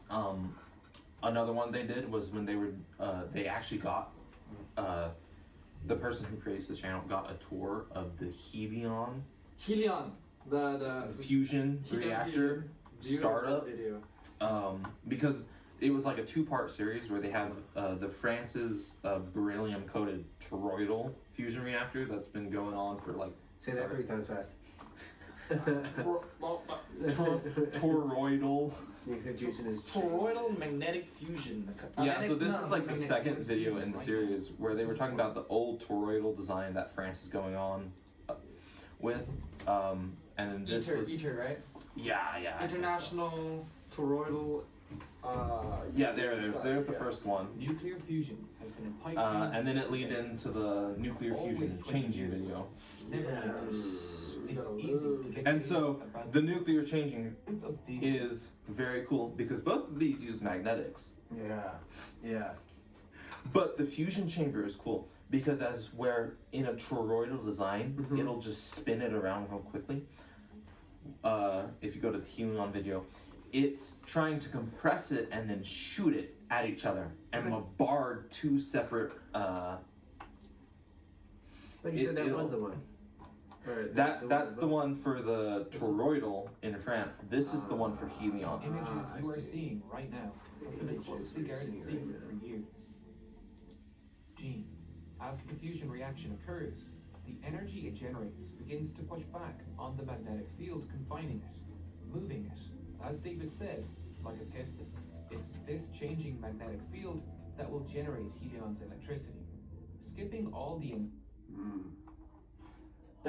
So I don't know if it's his girlfriend, but his girlfriend does something called Real Science. It's a complementary channel that does for biology. Okay. So Real Science.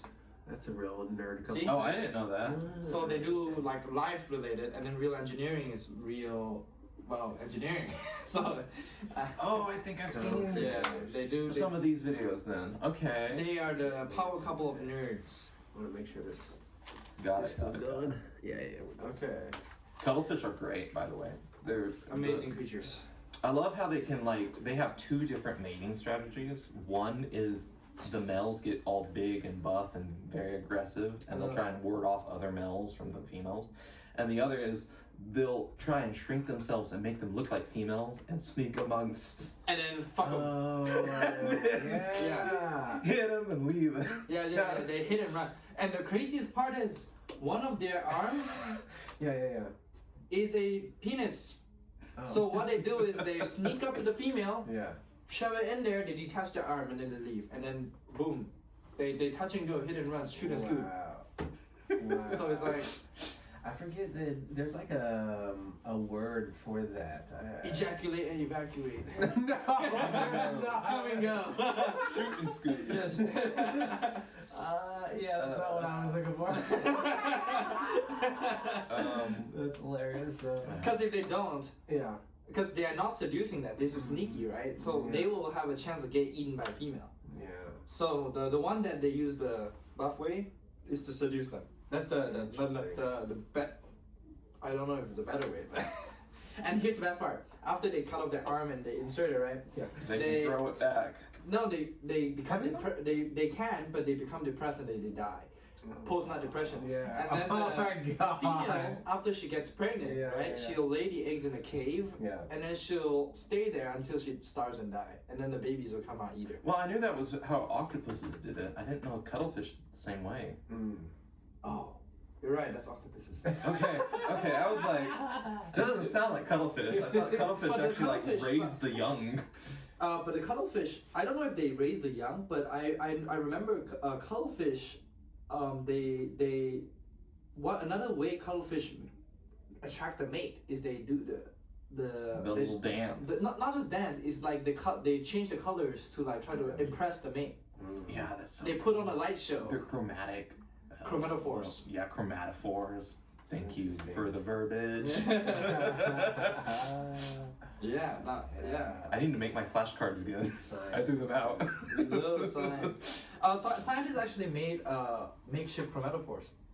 Yeah, they did. So they took like flexible polymer material like rubber type thing. Yeah. And they put like nanocrystals like what we talked about into those into little cells. Yeah. And what they did is if they stretch the material, it compresses them, right? Or the other way around, and it changes color. I find it so Oh yeah, fascinating. it changes color. Yeah, there you go. I find it so fascinating how nature, like animals, use geometry to change the colors. Like if you ever have seen a picture of that like black and blue butterfly, how the blue is so very vibrant, and then you see like a microscope of its wings. It uses like these little pyramidal structures on its wings to bounce the light around. It's more like and Christmas change tree. its wavelength. It's more like Christmas tree shape. Yeah. Pull up blue butterfly wing microscope. No, in Google. Google, okay. Yeah. Blue butterfly wing microscope. Yes. They also do the same thing. Why does it keep doing this to me? Let's see here. So look at it's like a Christmas tree shape. So that is called microscopic structural color. It's the same principle as not same, similar principle to the nanoparticles. They bend light in such a way that if you're at a right angle, it looks blue. That is so interesting. Iridescent. There's like so many, seems to be different ways to make color. Because like, crystal structures is based off of the energy. Yeah, right? so you know how like Polaroid or Polarizing films? polarizing films Polarizers. use like 2 different bars, and then depending on how 90-degree angle they are to each other, it affects how much light can come in. This does the same way, but instead of it's directional with the light to where it bounces it only in blue coming towards you. And here's the interesting part. I remember what you said about polarizers. This is even a better picture. Look at that. Can you create a tab real quick? Yeah, what's up? Search polarizer stress color.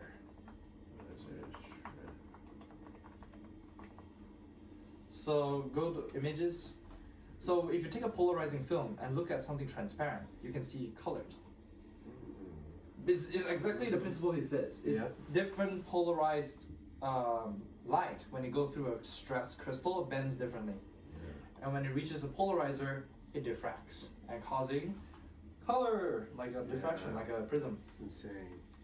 This is actually how they visualize stress in a material formation, by first making a transparent plastic mold of that process, and then they look through a polarizer to see where the stress is accumulating, so that they can make a better process of creating mold. That's insane. Yeah. Science! Man, that's...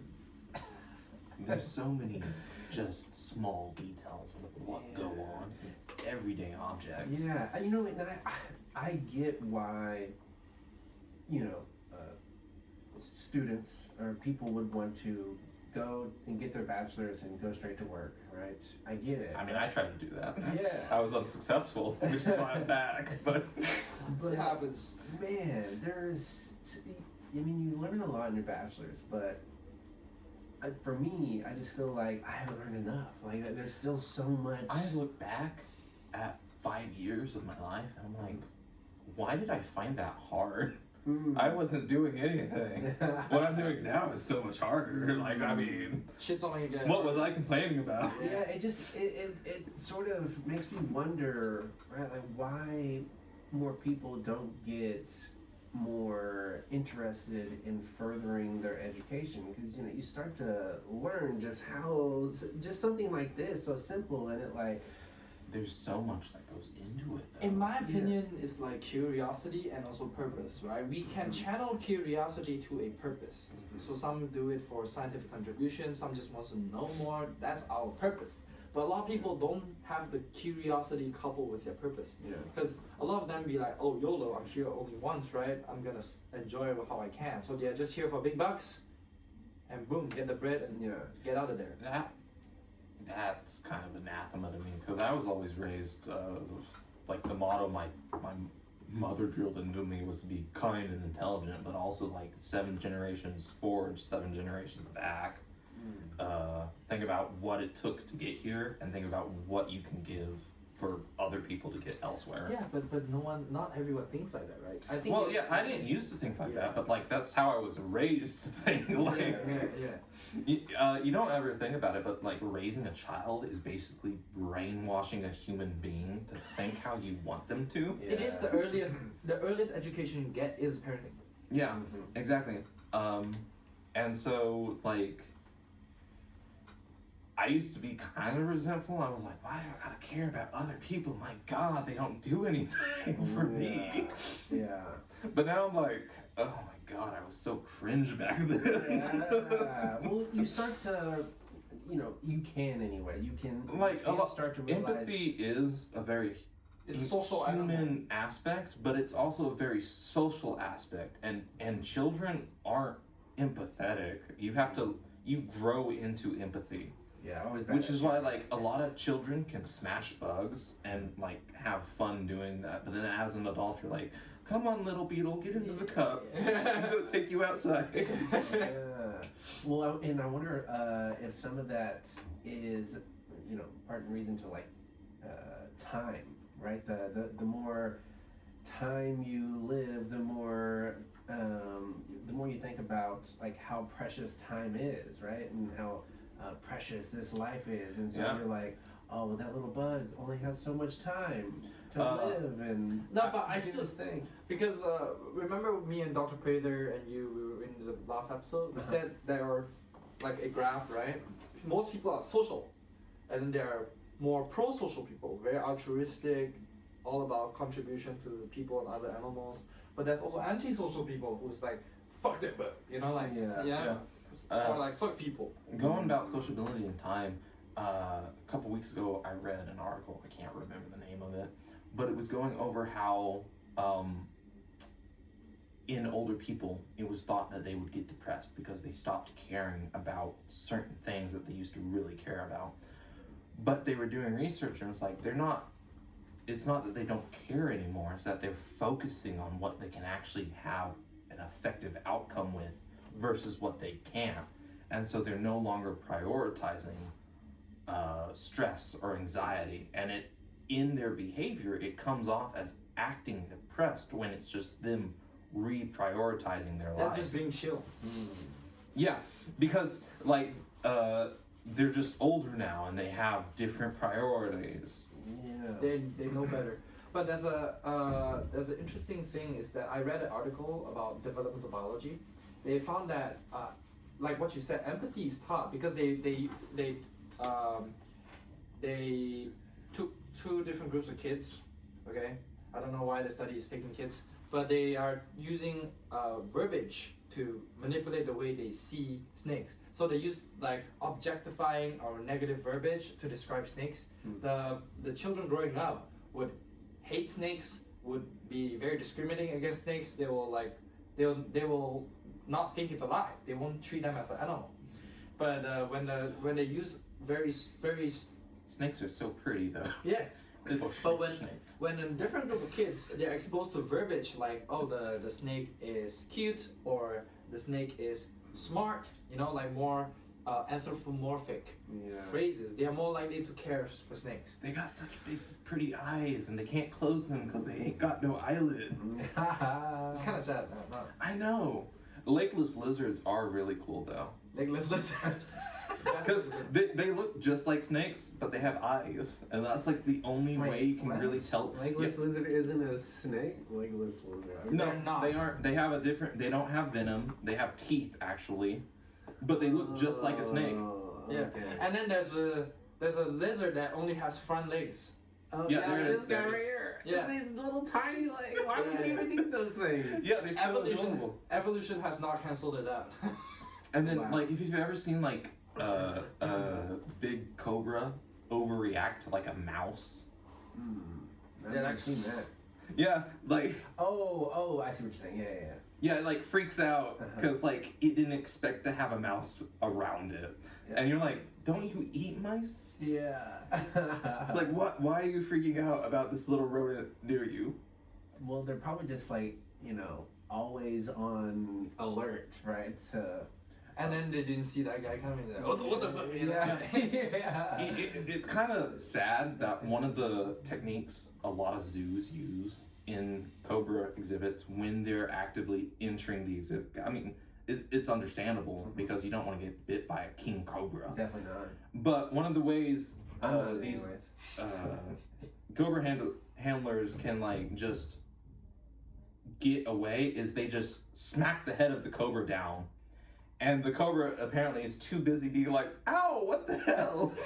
To like even like, they're kind of concussed and befuddled afterwards. Yeah, and so they don't care anymore. Yeah, and so you can look up these videos of like this cobra handler walking through this exhibit with hundreds of cobra. And anytime a cobra gets too close, they just go, oh my god, and smack it down into the concrete floor.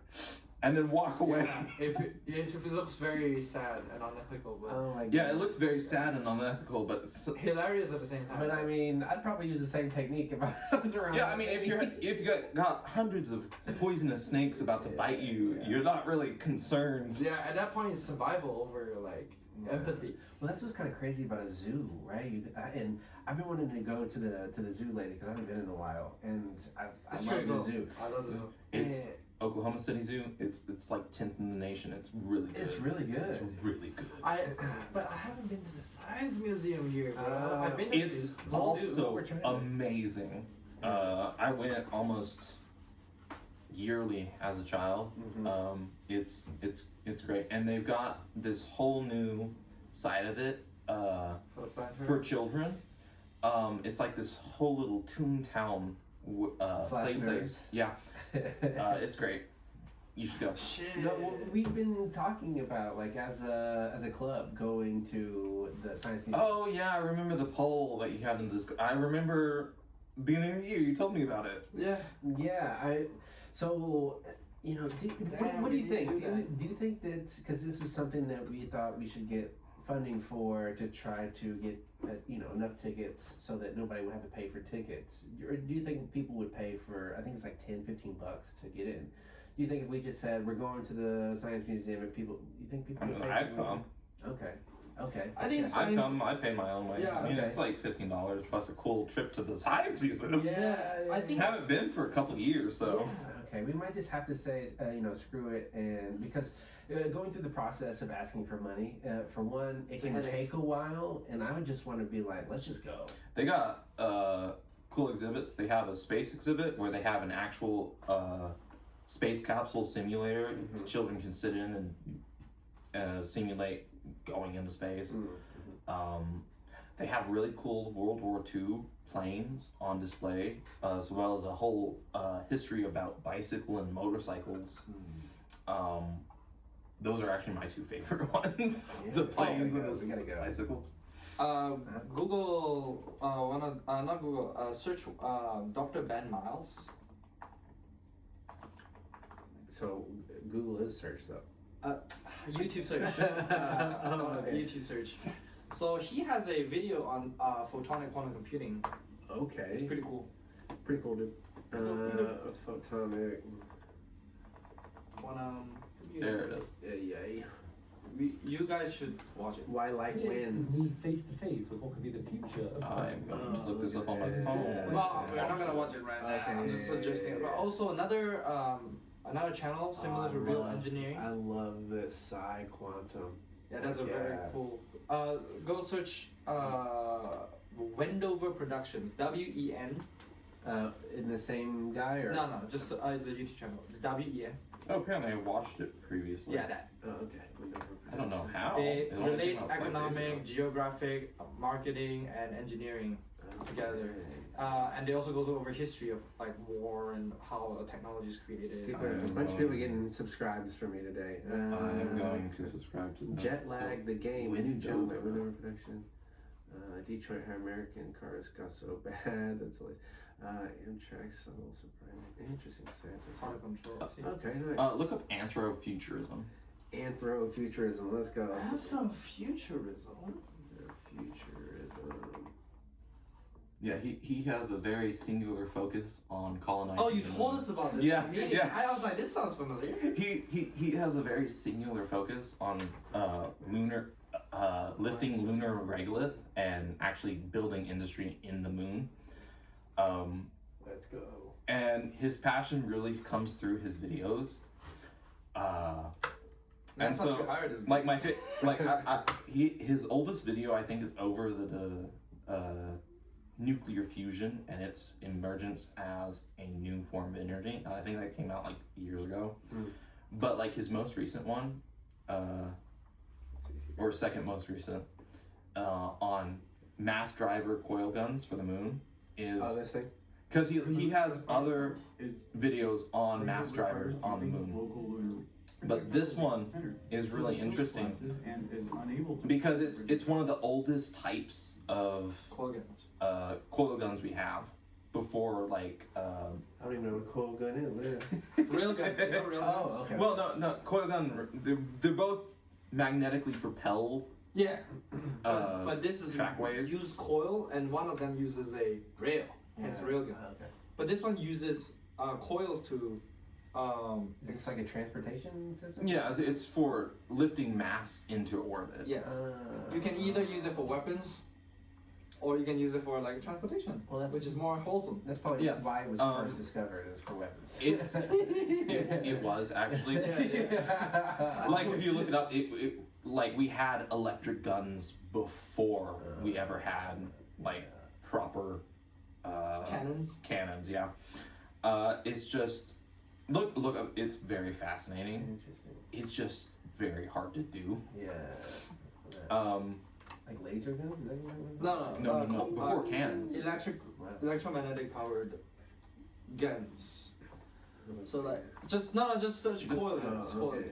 Yeah, you're good. Just it's coil guns. So there's multiple types. There's rail guns. There's coil guns. There's helical coil rail guns. I think that's the coolest one. It is the coolest one, but it runs into like all the problems the other ones have combined. and it's really fascinating. Yeah. But it's like you try and solve one problem and you get 3 more. Yeah, that's science, right? So again, like the only thing holding us back from this is the material science of it, because again, oh my god, he goes into so much more details than I ever could. But heat's the main thing. It will, if you, and I mean durability of the device itself. So with rails, you ablate the surface between the object and the rail system because it's friction, and it needs to be in contact in order for it to deliver the electric charge to produce the magnetic field that is propelling the object. And then coils, that's eliminated because the projectile never actually interacts, but then you have a timing issue where you have to, once you get it up to very high speeds, you gotta switch on and off the coil segments very quickly. We've pretty much solved that with some microelectronics. So now it's just about how many Teslas you can pump into the unit, and if your object you're propelling is also magnetic, then it's heating up very, very quickly, to where the object it basically melts before it exits the tube. Oh my gosh, that's not good. That's pretty. Imagine you make a working prototype of whatever that is. You're spraying fast, hot metal clumps at people. Yeah. I think that sounds pretty cool. If you've ever played Mass Effect, the Thanix cannon in lore is basically that, where it propels molten metal and uses That's pretty sick. Yeah, I think instead of a solid slug. Well. Yeah. I mean, it's basically plasma at that point. I can use the restroom again, y'all. Yeah. I don't know how y'all do. Your caffeine, brother. I guess so. I don't know. I don't know. I just feel like these. Yeah, click play on the video. It's actually very interesting. Let me go get. So if you go to some of his former videos, actually, he goes into the other types. Experience is a forward hold. Oh, my bad. I did not mean to. So yeah, he has trains on the moon, industrial solar furnaces on the moon, casting regolith on the moon. Like I said, he has a very singular passion about building industry on the moon. And because he has this like singular focus, he can go into such great detail. My question is, how does he model all this shit? Yeah, no, that was one of my questions too. It's like he has really great modeling skills for these videos. Yeah, not for real. Like it's really good production value. Like really, and like he has each video a month apart, so like he is going at it. Yeah, really respectable, really great content too. Wow. Yeah, and then he has one, and it's like, how big can we build these devices on the moon? And he's like, yeah, it's really cool. I'll go subscribe to this guy. I want to watch it. I want to learn some space industrialization. Yeah. And so in the coil guns video, he actually goes over the different types of mass drivers that you could employ. So and he goes over this tool, right? Yeah. Yeah. Is the coil guns one where he actually goes over each and every type and the pros and cons of each. I'm about to go quick watch later, but it's your Yeah, so get it back on the coil gun actually. And then fast forward, I think it was, I want to say 12 minutes in. Until it reaches 12 minutes in? again. And it can walk. How many times you watched this? How do you know it's exists? I watched it like 3 times. Problem. It was solved in the 90s and 2000s using modern IGBTs and or virus. Yeah, so he's talking about how timing issues been solved. From the development of particle accelerators, which is similar but not the same. So in general, the switching problem Very nice. is solved, at least at smaller How scales, much? and solvable at larger scales. But its legacy still persists as a sort of coil gun boogeyman. So, reluctance launchers have the easiest thermal management, ISRU-friendly designs, but they require very precise switching, and they're ultimately power limited due to iron saturation, meaning they're larger for any given sized payload. And this last point is really where these launchers lose most people. Here I could make another pun about people being reluctant to embrace them for this reason, but I won't, because I don't want to reach my joke saturation limit for this video and lose you in the same way reluctance launchers seem to have lost Gerard O'Neill, who favored the inductance coil gun design for its potency. You know what's attracted to magnets more than iron? Other magnets. Instead of an iron slug, we used another magnet as the projectile armature. Then we get a much more powerful system. And as we can trade size for power, And more this is power where the means we heat can construct affects a smaller everything. system. And you know what's more powerful than a magnet? An electromagnet, which is what our coils are, where the field strength is determined by the amount of current running through them. So in essence, induction launchers are high-powered electromagnets attracting a high-powered electromagnet, coils pulling a coil. And makes with sense. this, we're able to get very high acceleration, really just limited to the amount of electricity we can pump into each coil. But of course, there's a catch. At 2.4 kilometers per second, which is our target velocity, as that's lunar escape velocity, the kinetic energy per kilogram of payload is about 2.9 megajoules. That's how much energy we want the launcher to give the projectile. In reality though, any launcher is less than 100% efficient, and those losses turn into heat in both the coil and the armature. So not all losses are heat in the armature, just some fraction of the total loss. Let's say 30% of the total losses end up as heat in the armature. This is mostly caused by the changing magnetic field creating eddy currents in the armature's coil, which causes ohmic heating. The hotter That's why it we gets, need the more superconductors, resistance man. increases. Yeah. So there is And that's what effect in the magnitude of energy involved in he accelerating. gets into it too. How Maglev. Yeah. How in the lab the researchers actually had to super cool the projectiles before they could launch it, because otherwise it would just get too hot. And what, like ruin the machine or whatever? Or Melt inside. Yeah. Huh. That's crazy. Wow. So, what classes are you taking right now? Quantum mechanics, engineering, optics, and data science. So you're taking quantum mechanics With Dr. Teo. With Dr. Teo, right? Mhm. So I thought, so apparently the future class of that is supposed to be quantum computing. Has he talked any about that? He's going into matrices and qubits. Yeah. And specifically how that relates in matrix math for the machine calculations. He talked about brackets.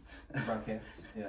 Yeah, which I never knew was a thing until then. And I was like, so that's where the word bracket comes from. Well, bracket is Well, I mean, yeah, but in on the computer, the symbol for bracket, I never knew that. Anywho. So what is like what are you guys learning in that class? So specifically, we're learning. Here, I actually have a textbook with me. Oh, okay. A lot of math.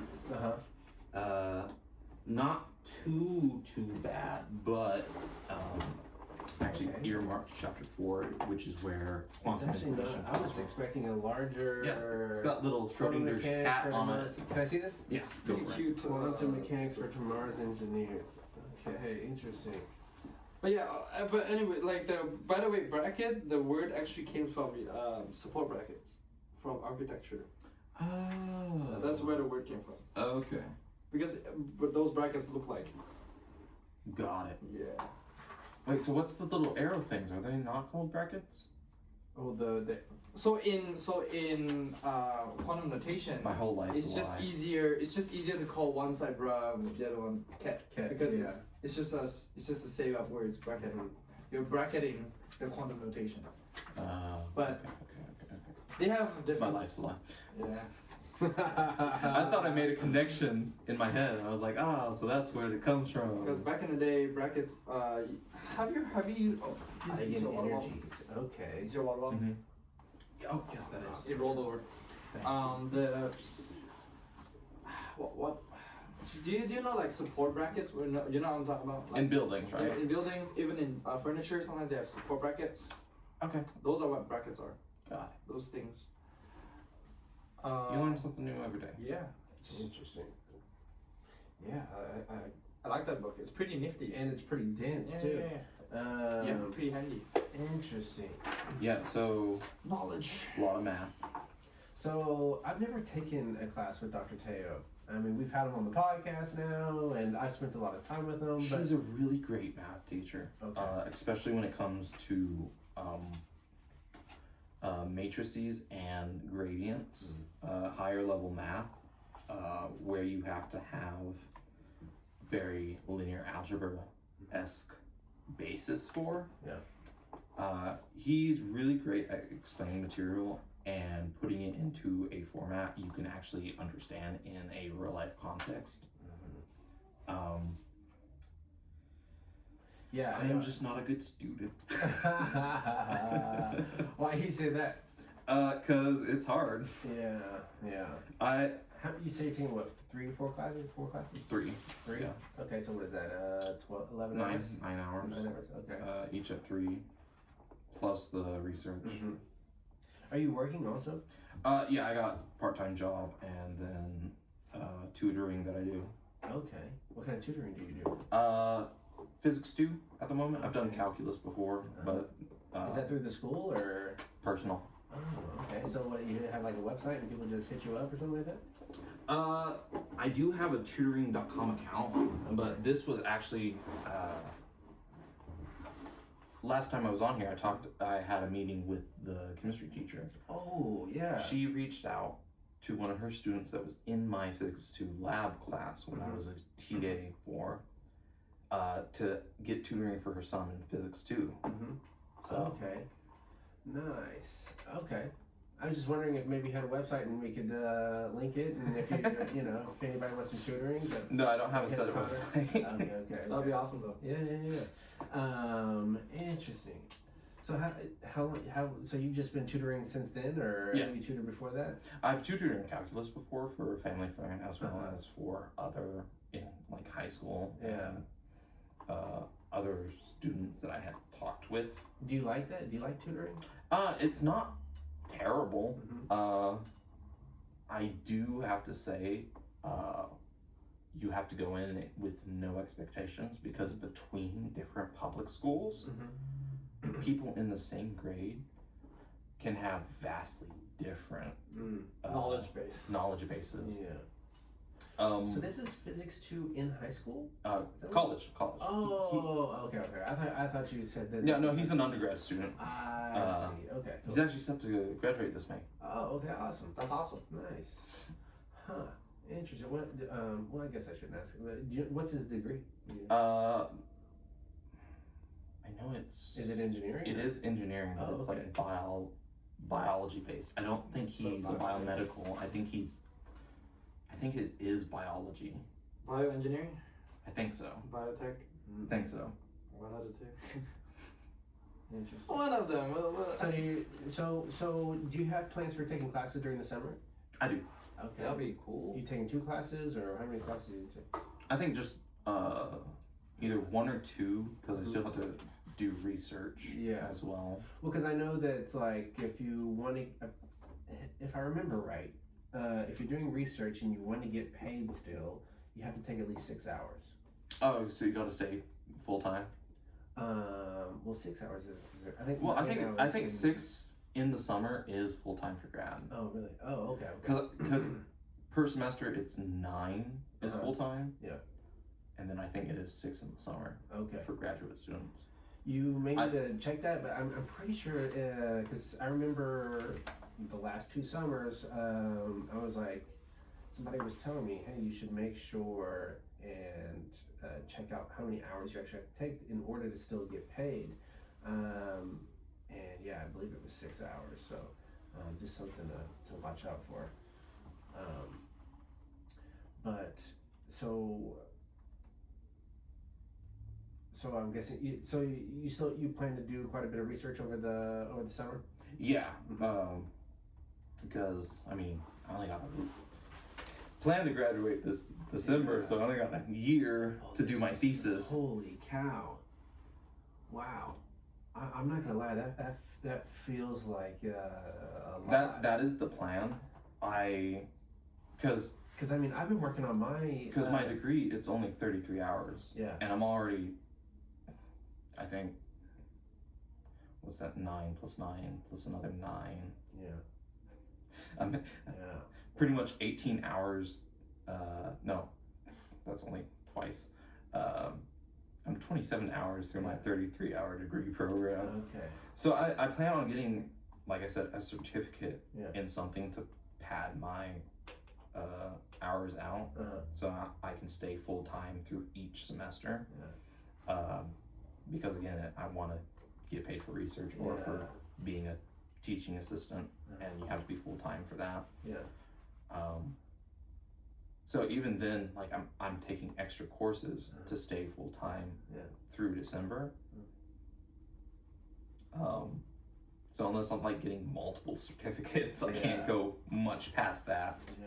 And then my tribe, who helps actually pay for my school through a payment request that you can submit through Scholarship America, they only pay 33 hours, or no, 34 hours for a graduate degree program. Interesting. And so I guess you have to like while you're in your master's, right, and you're doing a thesis, so you still have to be taking so many hours per semester. You can't just like let's say you take all your hours and then the next semester you plan on finishing your thesis. Yeah, because I need to do research for my thesis. I'd like to get paid for that research since I'm going to be doing it no matter what. So in order to get paid, you have to be full time. And so if I would like to stay getting paid through the school for my research, I need to maintain full time. So I need to pad my hours out. That's kind of wild because... So I'm looking to get classes that would match with a certification so that I'm not just taking extra classes for no reason. I can either like get another minor or like get a certificate that I can put onto my CV. So you get any hours for like actually doing the research? Like, because I'm just like, man, you have to be full-time and do research to try to get your thesis done. Like that's putting a lot on a master's student. I would think it feels like it, anyways. But, anyways, you got this. It is something I definitely need to like discuss with Dr. Teo and be like, hey, you're my advisor. Help me. Help me. How much longer do you have in your bachelor's, Albert? So a year and a half. Year and a half. Okay. Nice. A year and a half. Yeah. About there. Heck yeah. So at UCO you need to be fall at least 27. 5 hours to be full time. 2027. For summer, it's at least 5 hours for UCO to be full time graduate. Okay, that's not too bad. I have 2 years more for research. Yeah. And so you're technically I'm senior, but I am because I changed to biomedical engineering, and also I failed 2 semesters. So no shame. Hey. Same. In my undergrad, I had to retake course that sent me back a semester. So I became a super senior. Yeah, and also because I don't take summer classes. You don't take summer classes? No, I go home. Do you? You can do online courses. Dude. The problem is a lot of the major courses are not online anymore because a lot of them need labs. That's true. That's so true. we can't do online. Yeah. So and plus a lot of them are concurrent. Yeah. So for example, if it's like statistics or something, I would have taken it online. But like if it's but most of my since I'm junior to senior now, my classes are all major and a lot of them needs drill, a lot of them needs labs. And there's no online. Yeah. Sadly. I hate that UCO or OCCC, Rose State, you know, community colleges, they don't go to high levels. Because I got, over the summer, all my elective courses through them because it was cheaper and I could do it online and I could do it intersessions where it was only like 4 weeks that I had to spend on these courses. Senior year, I couldn't do that. So I had an entire summer where I just didn't have a job lined up. I didn't have courses, and I was just like, so much free time. Yeah. Yeah, well, and that's what's kind of crazy. Is like apparently there are online master's degrees that you can get. Okay, the thing is, I'm thinking like, how does that work? I don't know. I've not heard of master's degrees online. Yeah. I've heard of like bachelor's. Yeah, Dr. Taylor was telling me about that. There is online masters. The problem is, what kind of master? Is that business or is it like? No, I'm pretty sure it's engineering. Engineering? I think OSU online has an online engineering. I gotta look this up. Online engineering. Masters. I mean, call me out if I'm wrong, but I'm pretty sure. Software engineering. Okay. Or engineering management. So leadership engineering. AI, software engineering. So, okay, well that makes sense to be online. They're not lab stuff. So okay, fine, that's fine. Because if it's like online, like let's say architecture or civil engineer. Yeah. I don't know, man. Engineering leadership online master. Yeah, that's fine. I feel like that's fine. Because if it's even OU has a engineering leadership, even MIT has a master systems engineering. So they're all like software. They're software. I mean that makes sense to be online because you don't need to be in person for those. I'm planning to I'm trying to enroll in some programs in Johns Hopkins, but expensive as heck. Oh yeah, but education it's very, you need it to have any worthwhile job anymore, but it's so expensive. Yeah. Do you guys know Dr. Han did his postdoc in Johns Hopkins? That's kind of really. Because I think bio nerds would know that like Johns Hopkins is one of the top medical schools in the world. It's amazing. Yeah, and Dr. Han apparently he did his master's postdoc in Johns Hopkins. He came all the way here to Oklahoma for his wife. That's kind of wholesome. Wow, we got him on here. You know him pretty well? He's my professor, intro to biomedical engineering professor. Okay. But he's pretty cool, and he says he's been to a few different universities around Oklahoma. He says he likes the environment here better. The research environment is not too intense. I like he has time to like more engage here with than I students. did at OU. Oh. Yeah. Yeah, we gotta get like a new one of those things or something, because that thing just, It's because of it's getting Lucy. Yeah. Lucy. Yeah, the interpersonal environment at UCO compared to OU is much more personable. I agree. Well, I haven't studied there, but I went there to like meet people. Yeah. It's tour around. It's not like also very much more creative and like. Oh, it's a hybrid. What is OU or UCO? UCO. Mm. Because OU it's got a lot of cool toys to work with. Yeah. But here at OU, if you're running into a problem, you can go to your professor. But here, you can go to anyone. Whether it's your, I mean, you can also do that at OU, but it's more. The feeling is different. People just feel more approachable here. Maybe. Yeah. Yeah. Interesting. I'm. It's not like when you put it into words, you're like, huh? You can also do that at OU, I guess, but like. Yeah, and so that's why I'm. I have been a little hesitant on whether I want to go to OU because I love UCO so much. You know, I know everybody here, and I miss Dr. Vaughn. You know, and you know, but at the same time, you know, I'm just like, okay, what is going to help me out more in the future? And I feel like going through that change and going through that challenge of something new is going to help me out more in the future. Like Dr. Waters was telling us, right? Like she was really diligent on trying to change things up. She says that they don't want people to become a lab rat. Basically, he doesn't, or what they call a postdoc something. Oh, there's a term for that. So basically, amongst researchers and postdocs, if you stay in one institution for postdoc times two. Well, it's just you do a doctorate or postdoc in a specific institution for a long time and you don't leave. It's a bad thing. Yeah, they're wanting like new, fresh eyes. Yeah, because you don't get better pay, you don't get new experiences, and it's just bad for your resume and your life in general. So.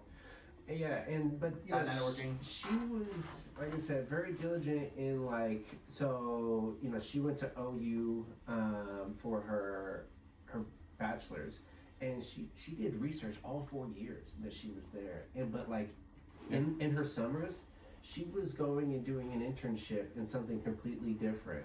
It's still research, but it was in a completely different. Well, I wouldn't say completely different because it was still chemistry, but it was something that wasn't related to her research. In hindsight, that's something I actually regret because COVID, quarantine, kicked in immediately second semester of my freshman year. Yeah. So that year, I was like, I don't know what to do with myself. I have all this free time. I don't have to go to classes, everything's online, which was terrible in hindsight because I have very bad time management skills. I know when it comes to online courses. I have the same. One of the reasons why I'm actually currently struggling in my data science course is because it's fully online. I'm like, Anyways, I had this free time, and so I decided to try and get into research my sophomore year in college.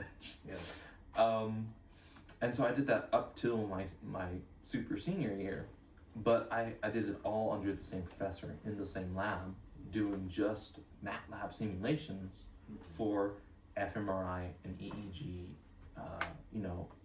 data sets, electromagnetic stimulation for whether it was Alzheimer's or dementia or testing to see stroke patients to see if these treatments can help them regain motility in their limbs. And that was all I did. It was data analysis for my research. And I had to stop for my capstone, but like that was all I did. And I regret doing that. Or, well, I don't regret it. I regret doing just that instead of like branching out. Yeah, but now you are, so it's not too late. Yeah, for sure. Yeah, it's never too late to change tracks. I had at OU there was a professor who was actually started with lasers, and that's all they did. And then a biomedical professor came and asked them, "Hey, we're using lasers in our machine. Can you help us calibrate that?" And then that was their launch point. And then 20 years later, they were teaching at OU doing cancer research using lasers to try and break up the cancer tumors. Wow. Yeah, you know, my girlfriend brought this question up that she had got asked whenever she was doing her master's. And someone asked her, you know, are you a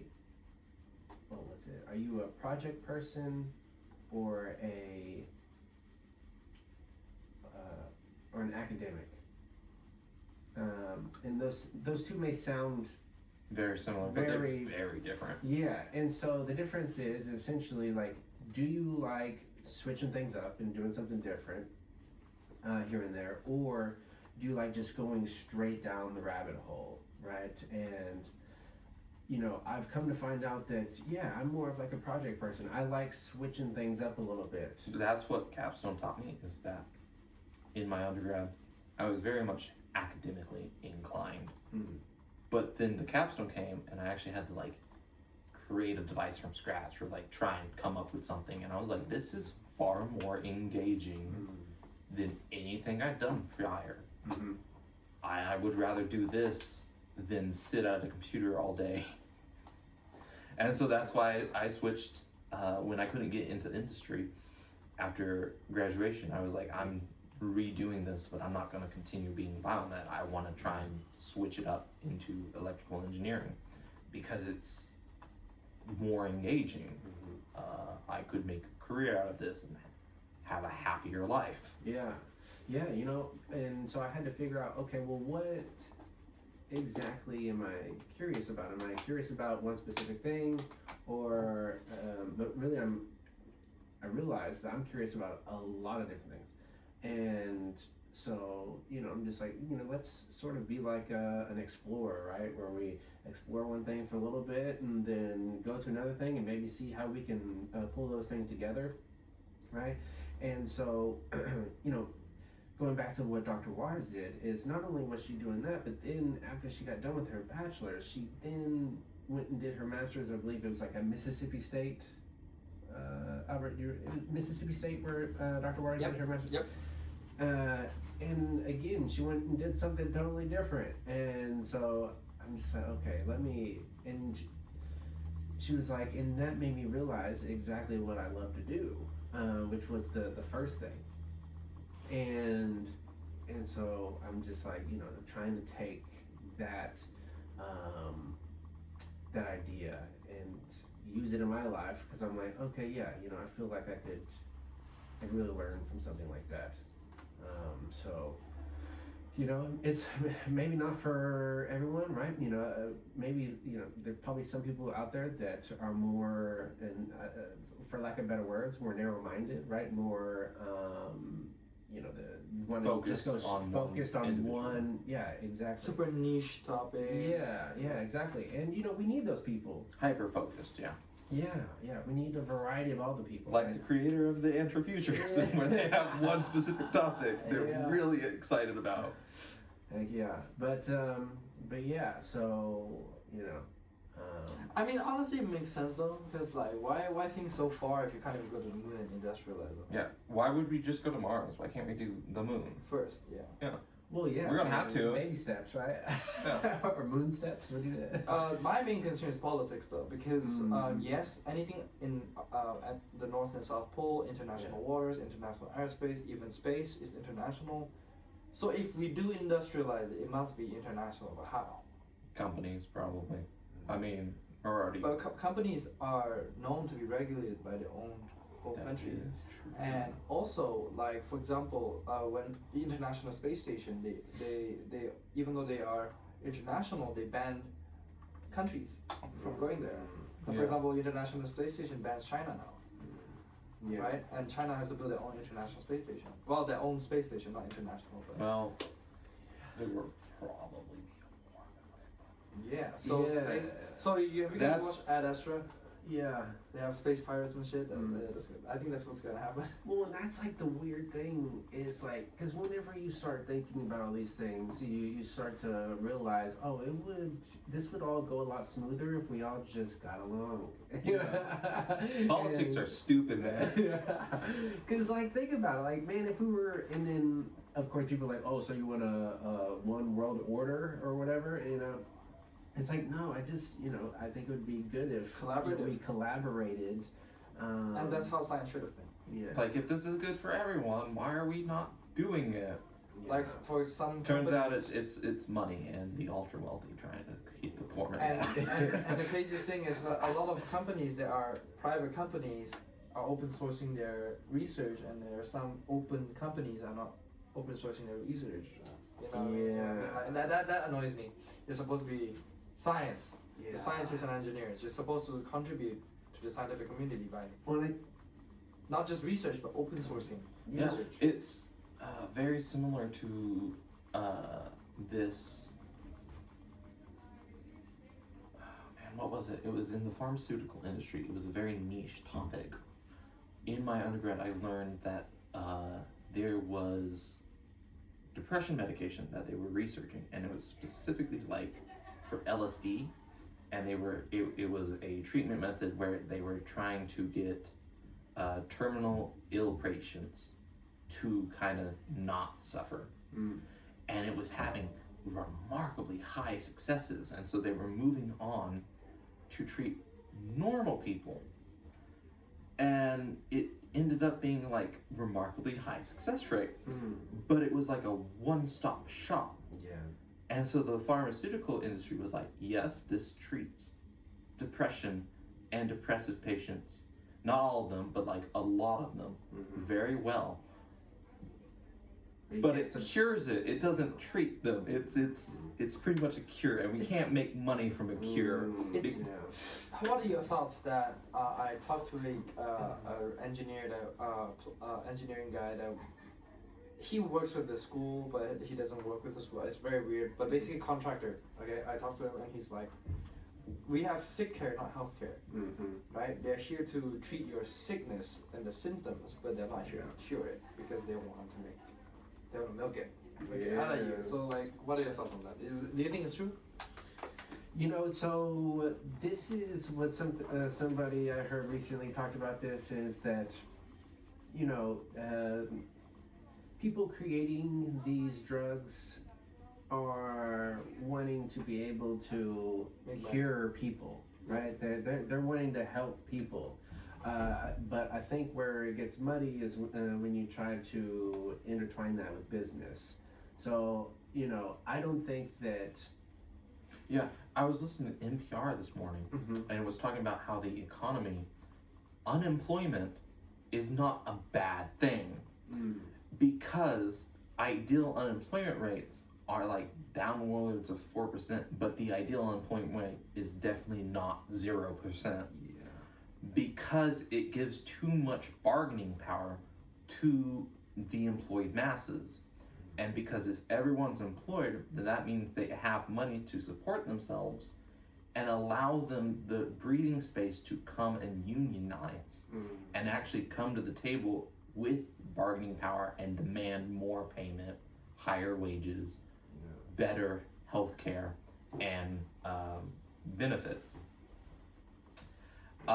And they said that's apparently what a lot of companies started receiving during COVID, when a lot of people were employed, even though they were employed online. But if you look, unemployment did drop during that time because everyone had so much more free time to put towards getting a job and working.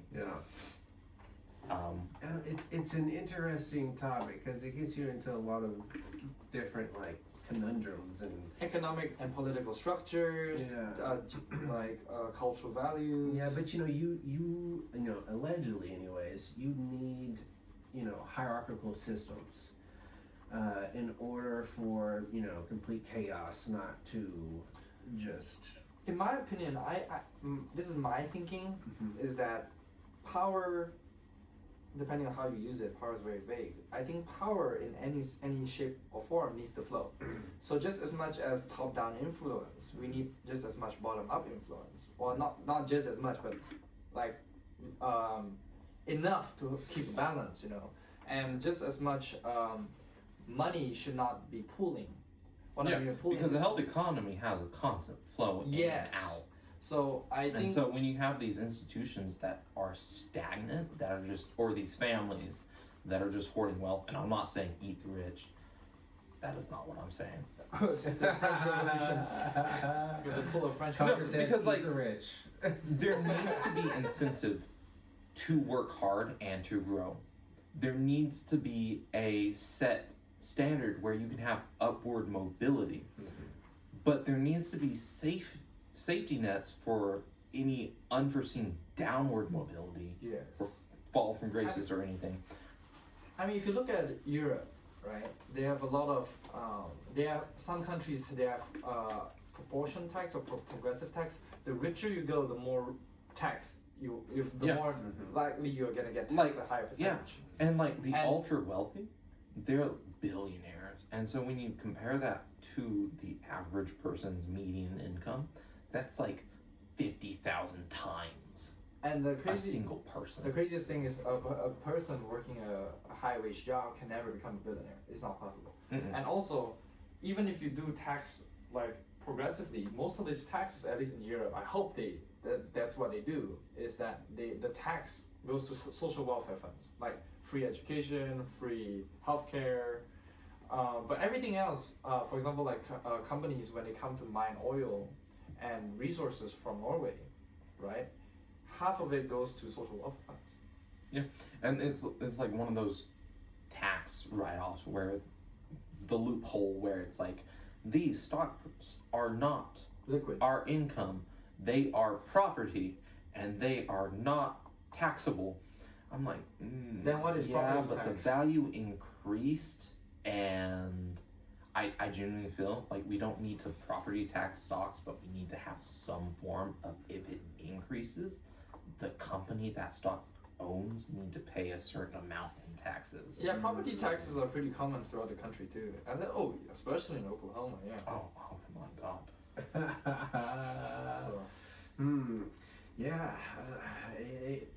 Yeah, once you start getting into the politics, it's kind of interesting. Yeah, I think because it's not that simple. Yeah, I don't. Yeah, no. I think it should be the inverse, where stocks should be taxed like property tax, but houses, they should be much like a car. It's a necessity, and it shouldn't be. And we shouldn't have it.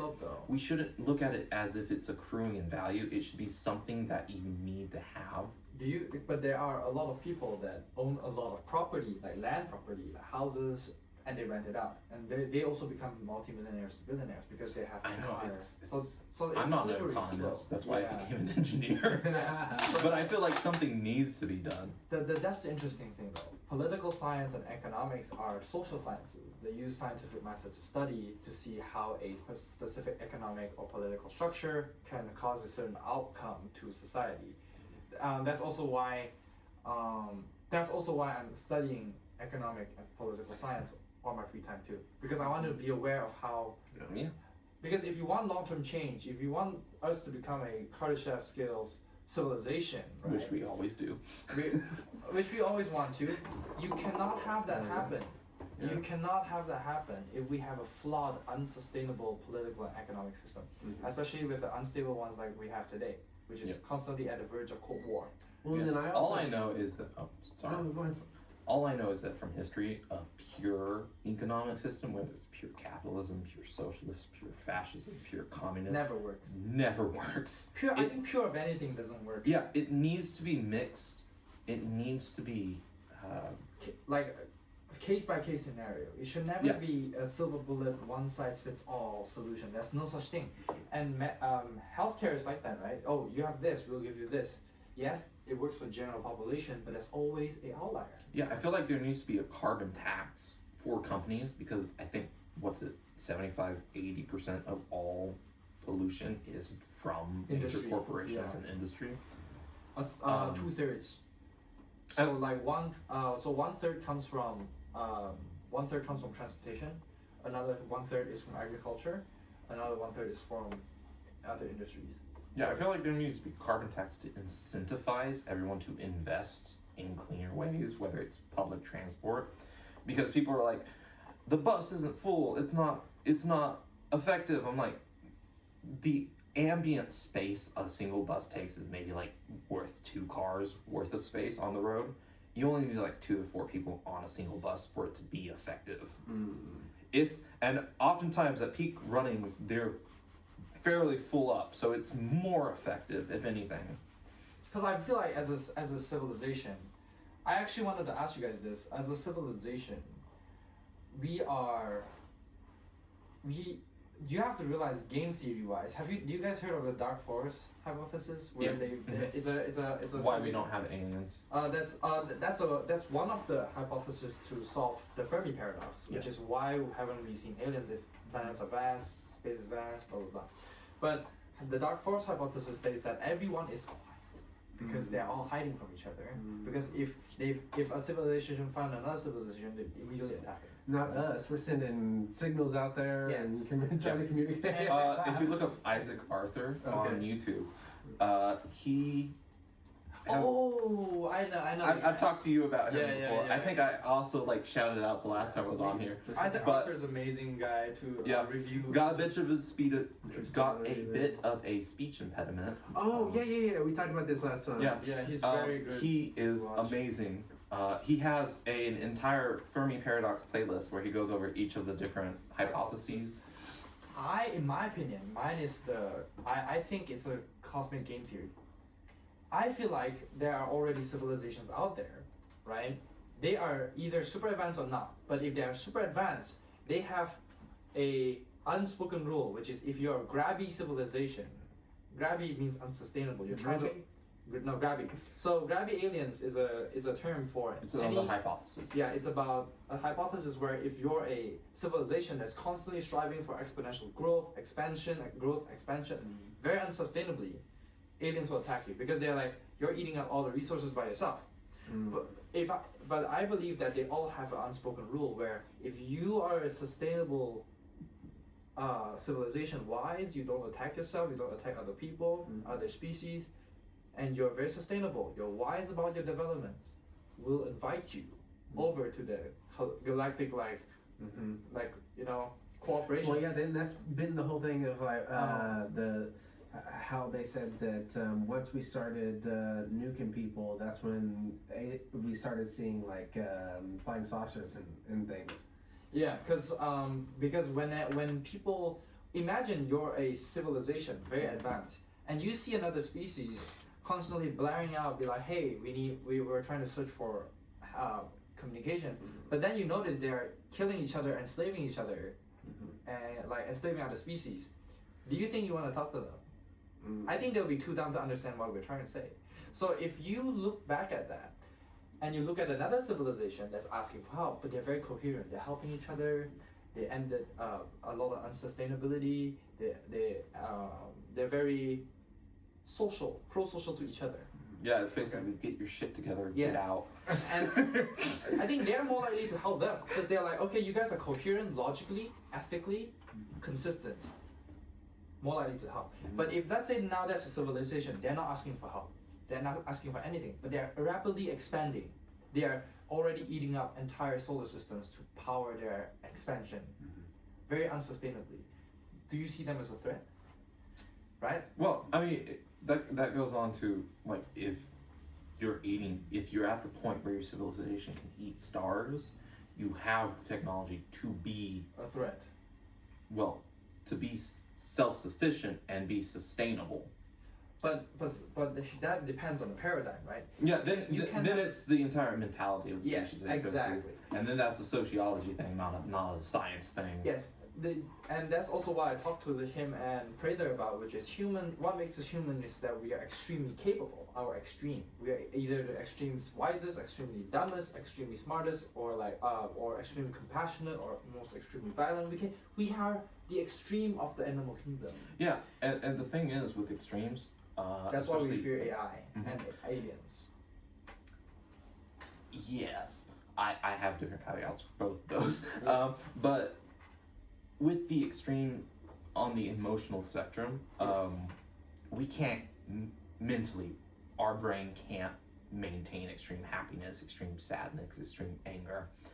It's not like the chemical responses that evoke those emotions in us, they break down real quickly. That's why one of the therapy methods that I learned over the course of my lifetime was that if you're ever about to like strike out in anger, if you can keep yourself from doing that for 8 to 10 seconds, that is the best course of action you can do, because then that height of anger will die out and you'll be able to think again. There's also a caveat to that though, because that's why there's a lot of antisocial behavior, sociopaths, psychopaths, and there's also a lot of mood disorders where people are bipolar or they have very poor emotional regulation. These methods don't work because they're neurologically not capable. That's why they either need meds or they need special kind of anger management therapy.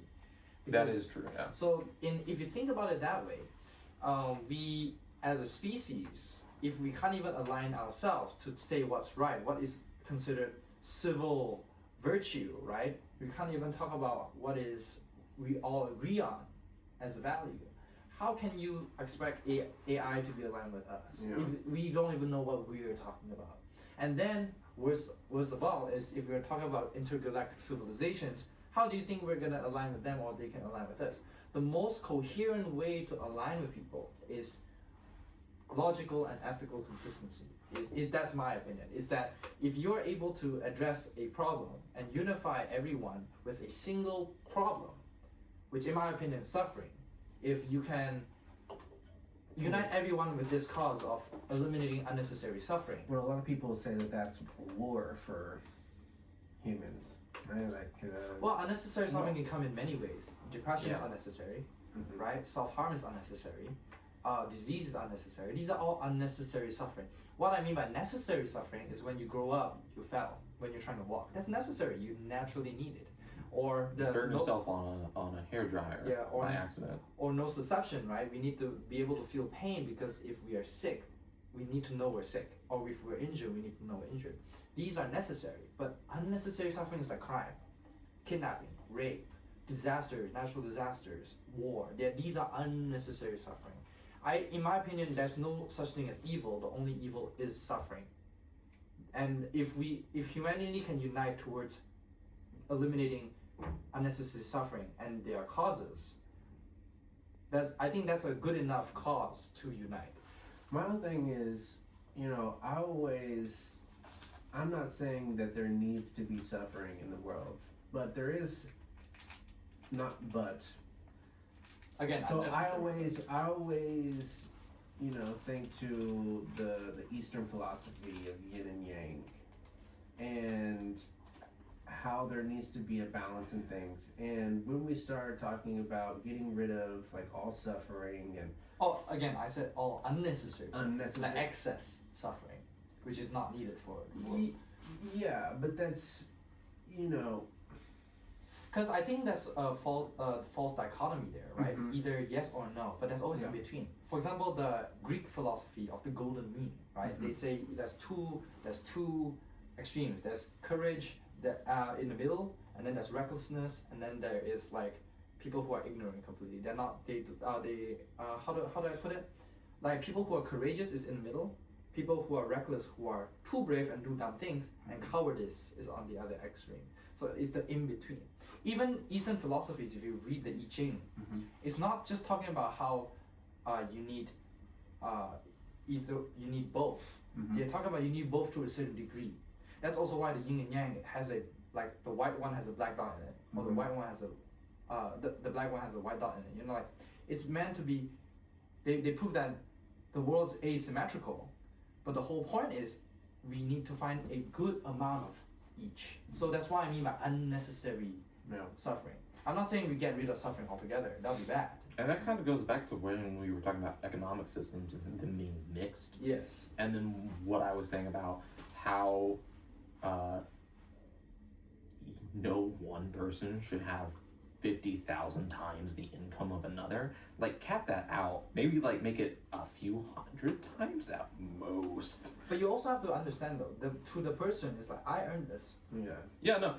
But it's like what you said. Why should I help people that did not help me? Yeah, exactly. But that goes back to empathy. It's more of a learned behavior than it is an innate behavior. It's very social. And that type of wealth is very stratifying. It separates you so far from the average person that you can no longer even be able to equate your own experiences or their own experiences with yours. It's kind of breeds sociopathy into a person's core values. Like a divide, because you're a different class now, Yeah, it's no longer oh my god, it's oh my god, these people. It's oh my god, that's awful. So it's oh my god, why are you even bringing this up to me? Yeah. This isn't my problem. Yeah, so it's dehumanizing. It's taking out the social aspect of it. Imagine this: if we assume that suffering is the real problem here, which often is, why do we have laws to prevent crimes which cause suffering? Why does there sin? Sin usually leads to suffering. If you look at different religions, right? If you look at just problems overall, what's the problem to solve? Is usually something that either causes inconvenience, which indirectly leads to suffering, or direct, like harm, like we need safety protocols. Suffering, in my opinion, is the main problem here. If we can unite the world in this single cause of eliminating suffering, we can put all values and faiths, not to say put them aside, you can hold it to yourself, but a common unifying value should always be minimizing suffering. And I think, and I also put, like, let's be honest, we all have a kinship circle, right? We all want to care about ourselves and our loved ones first. Yes, I support that. Care about the closest ones you have first, but once they are stable, how more? Like, carry that kindness onwards, you know, like, give it to the next person, pass it on. Yeah, I guess just as a species. You know? I totally agree with what you're saying.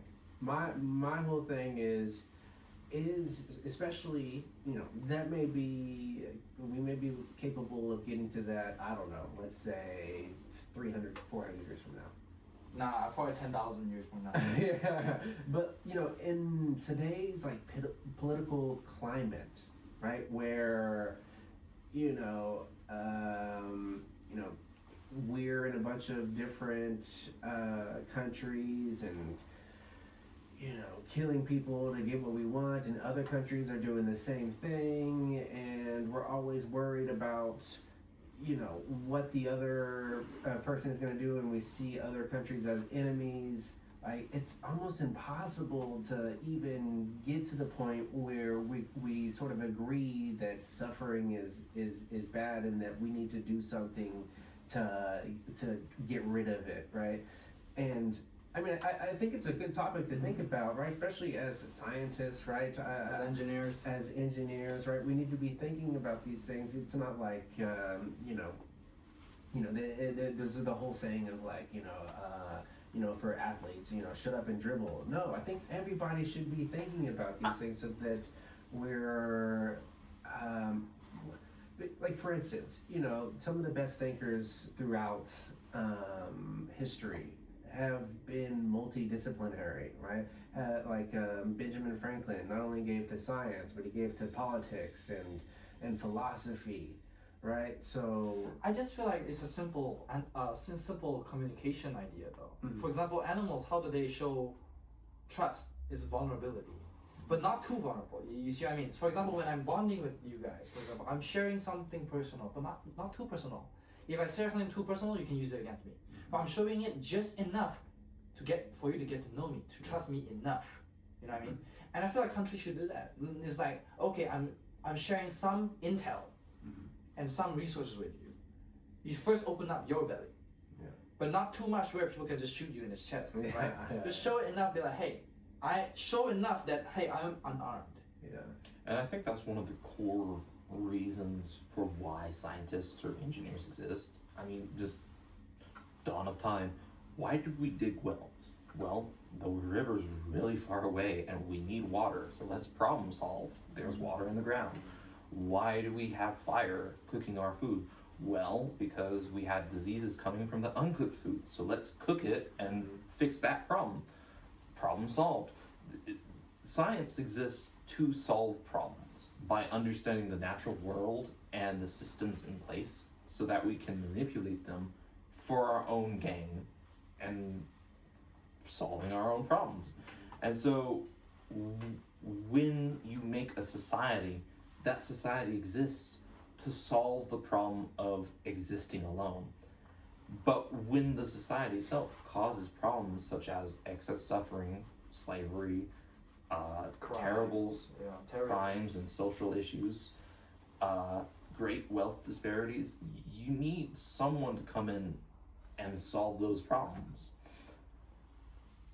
And so again, like throughout history, we can see a repeat of several problems that exist from societal issues pop up here and again for one reason or another. But these reasons typically sound very similar. Yeah. No, again, I'm not not a utilitarianism. I don't think we should strive for a maximum amount of people to be happy. Oh god, no. I think I'm a negative utilitarianism. Negative utilitarianism. Everyone It's a should. real philosophy. Basically, negative utilitarianism is the idea of instead of chasing happiness, we should minimize harm. You see what I mean? Yeah, it's like because if everyone's happy, that's not sustainable. yeah. Not sustainable at Do you all. know Viktor Frankl? Yes. The guy Love that of Math. What? The Love of Math. No. His book, The Love of Math.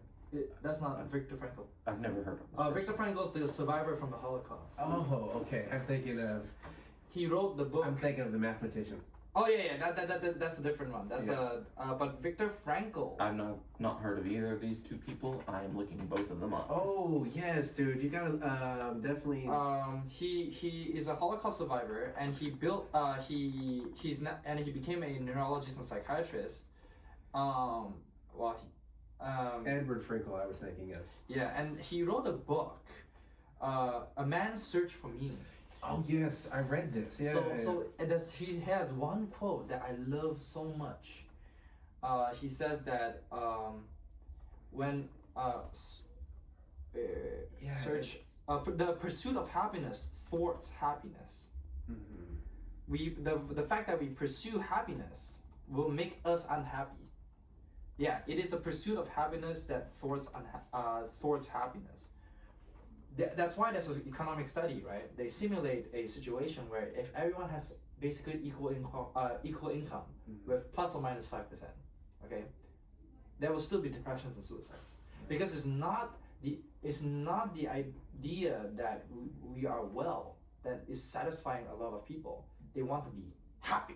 They want to be at the top of the game. Yeah. This constant chase and need is what causes a lot of like negative thoughts. And I feel like if we prioritize well-being, if we prioritize collaboration, well-being, and fulfillment instead of happiness and pleasure, by negative utilitarianism, by eliminating suffering, I feel like society can work better. That's why tribes, right? When people are small amount of people is in one community, they're all like a family. They all help each other, and they know each other by name and by heart, and they have the sense of community, and they focus on well-being. They don't care about pleasure. For Well, all they the do, pros and not all cons the that time. come with it. Yeah. Shout out to all the native people in the audience. Yes. So knowing your aunties and uncles I think trying to interfere. Yeah, and I think because we got to a point where we're so big as a society, we lost the idea of community anymore. We lost the sense of community because we lost touch. That's why there are people who search for community. That's why we have physics societies, smaller societies. But in the end, what's the most common factor every human has aside from happiness? Suffering. And I feel like suffering is a better unifying power than happiness. If we're well, it should be good enough. Yeah, and you know that book is it's a quick read too. It's not a The Man's Search for Meaning. Yes, yeah. it's an amazing read. It's very, how do I say? It's very inspirational, and it's a quick read. So I think you should definitely look into it if you haven't already. And I think it kind of hearing the suffering that he went through. Yeah, it's terrible. I think for me, anyways, it made my life feel more meaningful.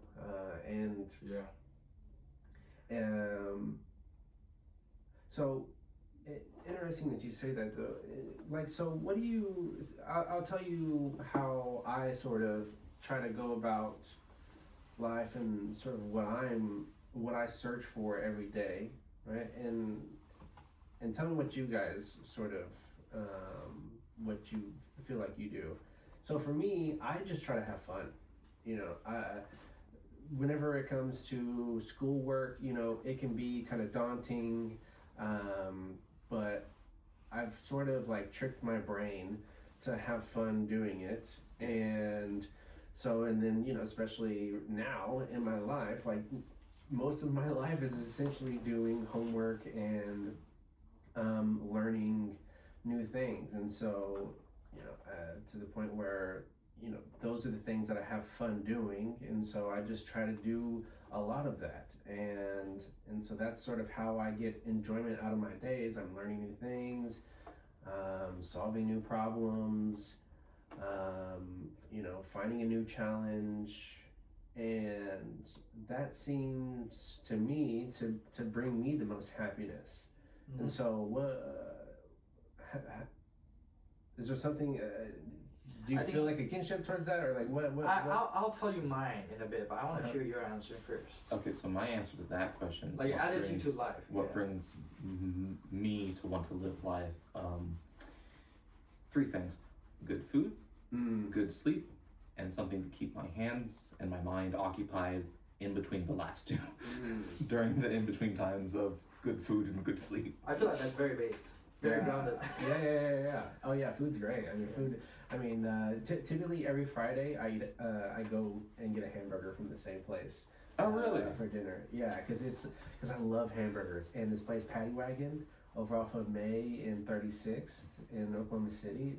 Best hamburger in Oklahoma, and trust me, Really? I've been to all, because I'm a huge hamburger lover. I know what you are, because the place I go to weekly is a Chinese restaurant. Okay, nice. The irony. I used to do that when I went to OU up in Norman. Every Friday I would get Happy Garden, and apparently I would go like every week to where they eventually knew my name, or like put like little messages on my order card. That's awesome.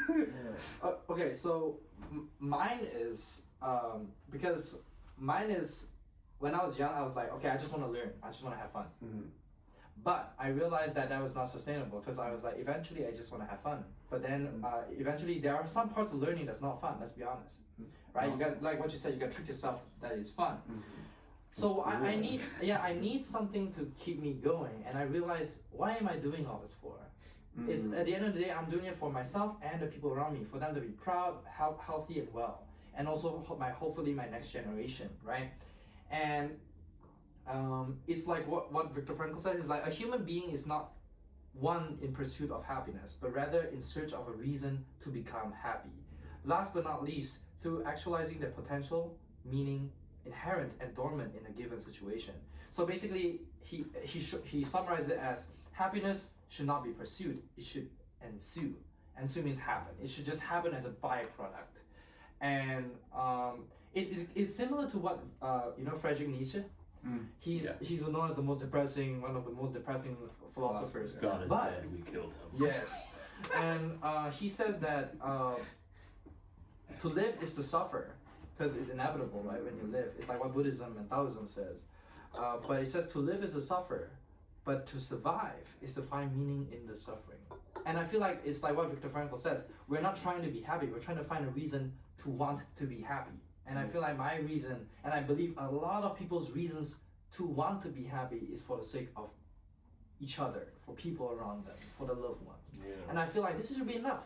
We shouldn't want to be happy because we don't want them to suffer either. And I feel like this could be a unifying force, which is, instead of happiness, we should chase away suffering. The common enemy for every human. Even those people who cannot feel pain, they can suffer though. They can suffer because, for example, when their face degrades, they don't know, they can't eat properly. They don't feel the decay happen, but it happens, right? Their lips fall off. They're suffering, but emotionally and mentally, just not physically. They're suffering. Suffering is something inherent in our minds, in our existence, in our soul, right? Our conscious experience. It doesn't matter if you can feel physical pain. So I don't believe pain is the root of suffering.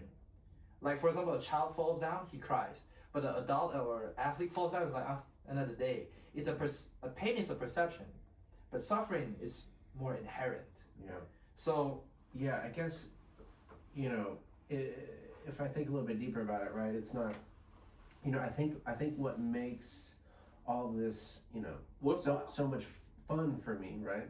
And feel worthwhile, right? While I'm doing it, is, it goes back to, that moment in DC that I had where I was just like, so inspired by all the people who have, done their part in moving society incrementally forward. And that connects to something that Dr. Teo has sort of ingrained into me, Yes. which is, he's just so happy to do his part. And so, that just clicked with me so hard. And so, every day I'm just like waking up and just excited that I'm able to do my part. So I guess that's what sort of makes it fun. Yeah, a society grows when old men plant trees for a tree for what's it called? What was it? For the shade that they'll never sit in. Yeah. So it's like what that thought, right? The reason why the moon landing, or when we look at history, there are some events that are so inspiring. Why are they inspiring? Because it's someone facing tragedy and solving that problem for the rest of humanity, right? War, solving war, like ending a war is so inspiring. Going to the moon is so inspiring because it's a big step for not just them, but for humanity. My example in this, which is the Ising model, right? So Ernst Ising, the guy who sort of created this Ising model, which is the model that describes a very simple magnetic system, right? 2D or 3D square cubic lattice. He never in his mind probably thought that 120, 30 years later people would be running simulations on supercomputers to study phases in real materials, or using it to study phase transitions in the brain, or studying it to look at phase transitions in gases and other types of materials and things like that. But it does. Right? And it works. And it works. And so, there's something about that. And so I got asked the other day, like, well, how do you feel about not, something you did and, you may die never knowing its true impact. And, why would I think about that, right? I mean, that takes the fun out of it almost, right? That puts too much pressure on yourself to, like, be seen as, some living genius of the future, right? Like, like Einstein, right? Like, apparently, he was kind of sad in his older days because, people just saw him and looked at him as this, like, crazy genius, and never truly, seemed to, like, really looked at the work he had to do to get there. Yeah. One of the pictures of his room and lab after his death, with all the scrawled notes just lying everywhere, always just kind of stuck with me from the first time I saw it in elementary school up till now. And it's just like, I don't think I'm ever going to be him, and I don't really want to ever be him. Yeah. Well, but respect where it's due and what it took to get a lot of the progress humanity has made. Yeah. And I want to point out the difference between happiness. Happiness is a pleasure. You feel good. Right? But there's different kinds of feel good. You notice that? There's fulfillment. Dr. Feel Good. Yeah. There's like fulfillment, which is odd because there are neurochemicals in our brain that plays different roles. So the pleasure we get from eating food, from learning something new, dopamine, everyone's favorite chemical. But serotonin, right, is the fulfillment chemical. When you feel enough. When you get a test score back and the test score is just what you expected, you feel good. Yeah. And serotonin. That's an accomplishment. Yes. Here's the interesting part. Dopamine is a stimulant. It makes more activity, right? It creates a feedback loop. Serotonin is an inhibitor. It tells your brain it's enough. And in fact, it's known to be tells your brain you're enough. Yeah, it tells your brain it's enough. And it also serotonin is also correlated with emotional and mood stability. In fact, anxiety and depression, they treated with serotonin boosters, because sometimes it's not the dopamine that's the problem. Dopamine is a motivator, right? It's about feeling enough. And then oxytocin is the bonding hormone. Oxytocin comes from socializing, hanging out with friends, hugging, physical affection, even, you know, like inspiration. When you're inspired by a role model, oxytocin comes out. Look into a dog's eyes, Yes. you get oxytocin. Oxytocin. And here's the crazy part. When you are in awe, when you're like looking over a mountain, you feel small. Or looking at the stars, you feel small. Oxytocin plays a role. Admiring nature, oxytocin plays a role. So when you notice all these three chemicals are what we need, you will realize that, and they also, all these three chemicals are also not coincidentally the most powerful and one of the most powerful endorphins. They help relieve pain. They also found that when babies are growing, you let them sleep next to each other, like two babies, they tend to have better, more like outcomes, living outcomes. Premature babies, right? Or when you put them with a person, they're physiologically more calm and more better at developing. So it just shows that humans need each other. We're social animals. Yes. Let's be honest, we are social animals. No matter how we try to deny it, we are. And the problem is we lost touch with that social structure we have in our brains, because we built a social structure out here that does not help us connect well. We know each other well, but do we connect well? You see what I mean? Well, that's what I love about what we've been doing, right? Is we've been trying to, create more of that community, right? And, so by doing research, you meet so many interesting people, right? Like, man, I never would have known that, we'd get to interview Dr. Teo and Dr. Waters, and, you go to these conferences and you meet all these interesting people, and it sort of gives you hope that like, oh, I can find more, there's more interesting people out there. You keep running into them. So, and so it's kind of like one of those things. Yeah, research is hard, but and challenging yourself is hard, but in order to, almost give yourself that oxytocin and the dopamine and all those things, you have to force yourself and challenge yourself in new ways, and so that you'll see that really at the end of the day, we just need each other. We need to be around people. And also hope also triggers all three: serotonin, dopamine, and oxytocin. Do you see what I mean? So it's like, when you're doing something right, all three should trigger.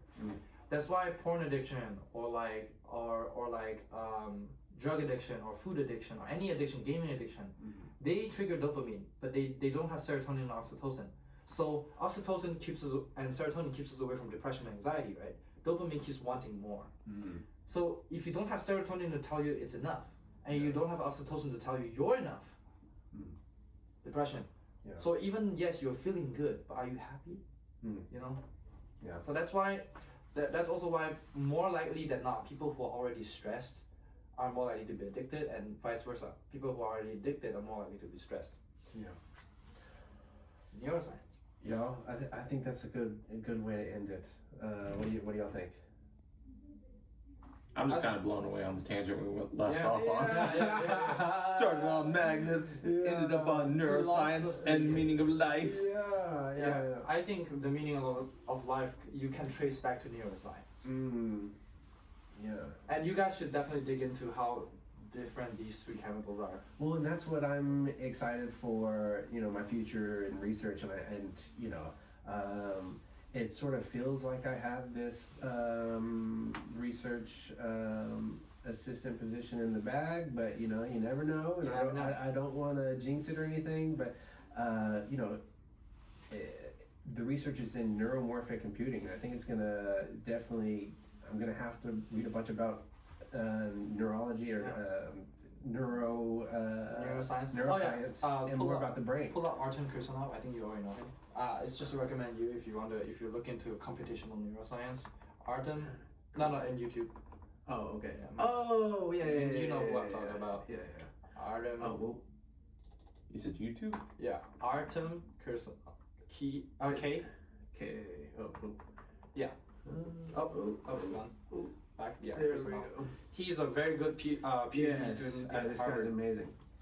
He goes deep dive into papers about neuroscience and he visualized them very well. Yeah.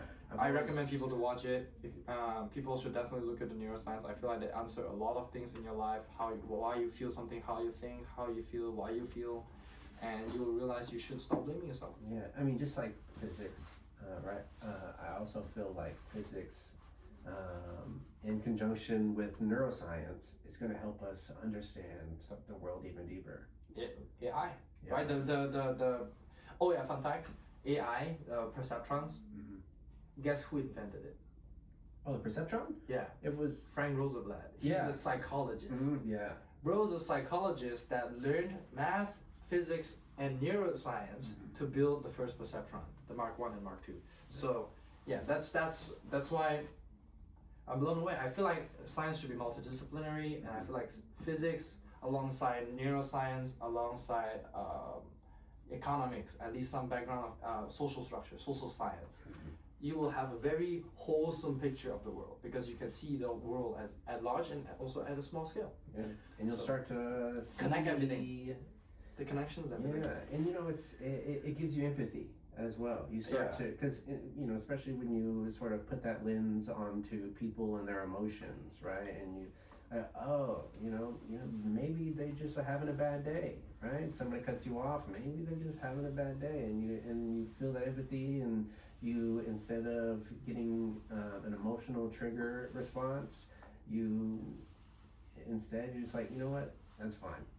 And so instead of getting more road rage and putting more road rage out there, you're just like, you know what, I'll just let it go. I want humanity to be able to make it through this millennium. Yeah. So I think the only way is uniting through suffering, in a weird way.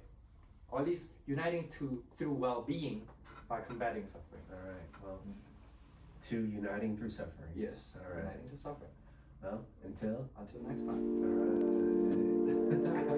Well, I think, what's it called? I really look forward to your research. I'm very